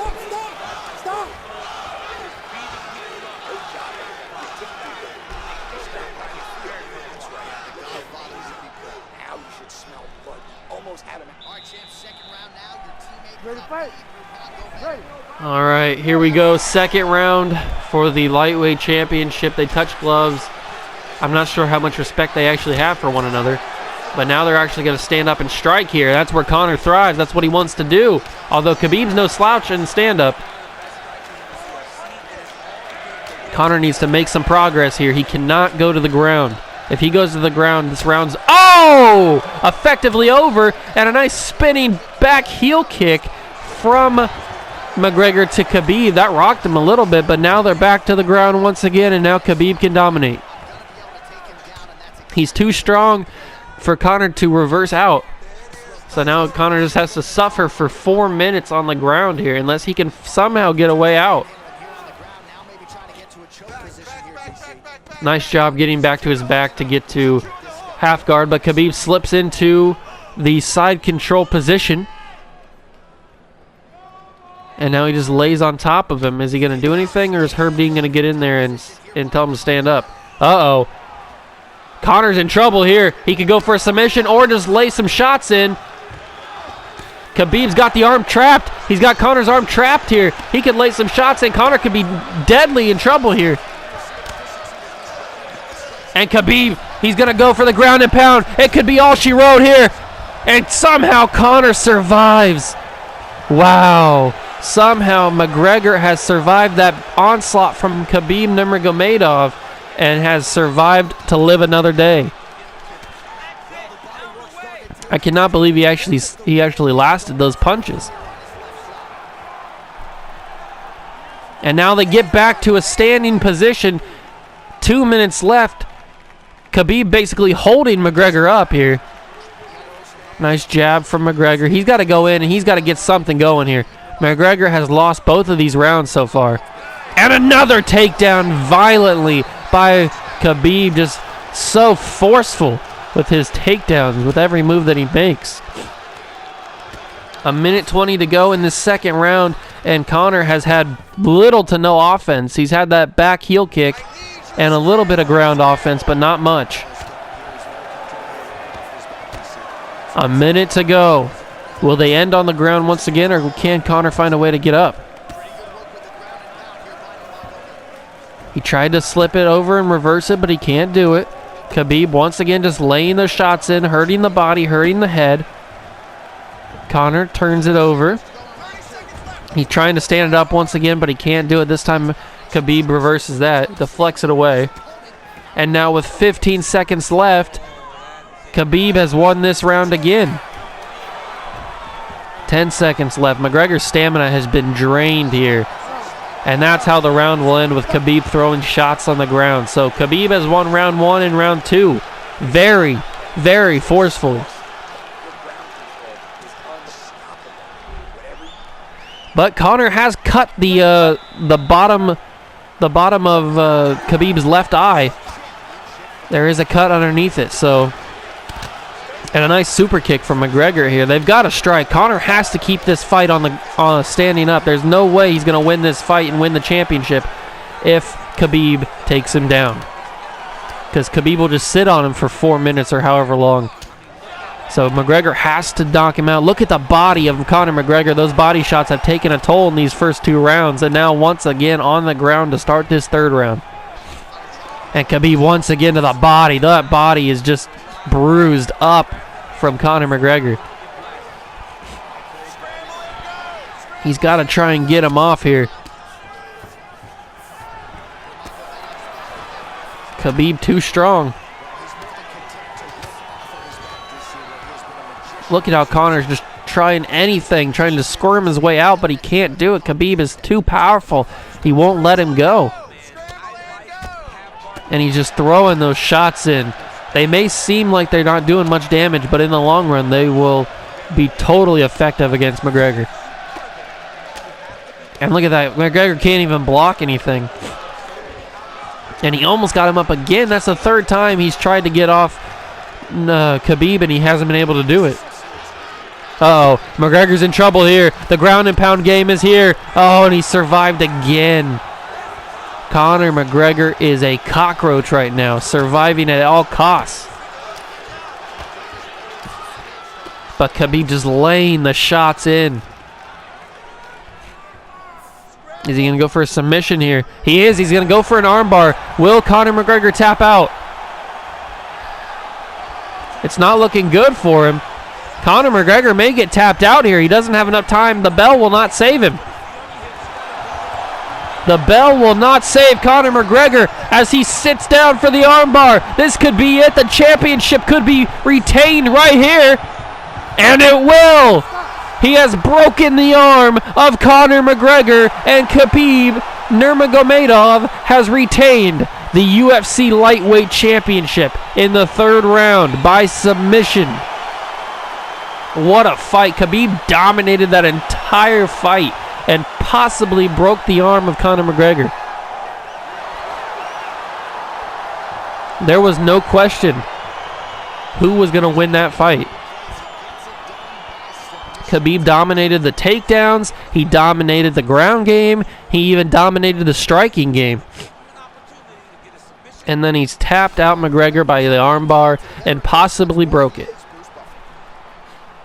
Ladies and gentlemen, referee Herb Dean has called a stop to this contest at 3 minutes, 31 seconds of the third round.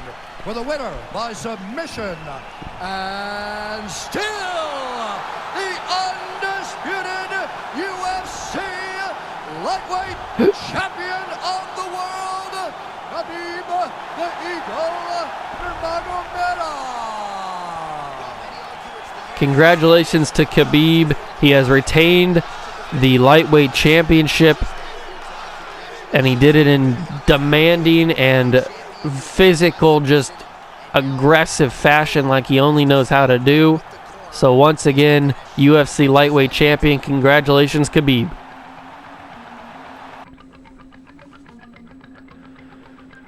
All right, that is going to do it, ladies and gentlemen. Thank you so much for stopping by and watching this UFC 1 Revival card. I really do appreciate it. I'm glad you guys enjoyed it. If you did, make sure to smash the like button on the video. But before we go, we have performances to give out. Fight of the night, performance of the night, and knockout of the night have been won by Jorge Masvidal. Wow, that was a good knockout that he did on Usman. And submission of the night, not won by Khabib, won by Daniel D.C. Cormier on Francis Ngannou. That was a very deadly submission that he had in round number 1, and a surprising submission. I'm sure it won just because it was so surprising, although I would have gave it to Adesanya for the submission, but it looks like it's going to be Daniel Cormier who gets the performance of the night, the submission of the night, and the $50,000 bonus.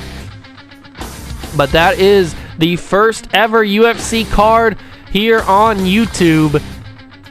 And I just want to once again thank you guys so much for stopping by and watching the card, watching the main event, Khabib versus Conor. And ladies and gentlemen, this is only the beginning. This is only the beginning. There's many more UFC events to come. Make sure you have the notification bell turned on and subscribe to the channel so you don't miss when a UFC card is on its way. Thank you guys so much for stopping by, and I'll see you guys in the next one. See ya!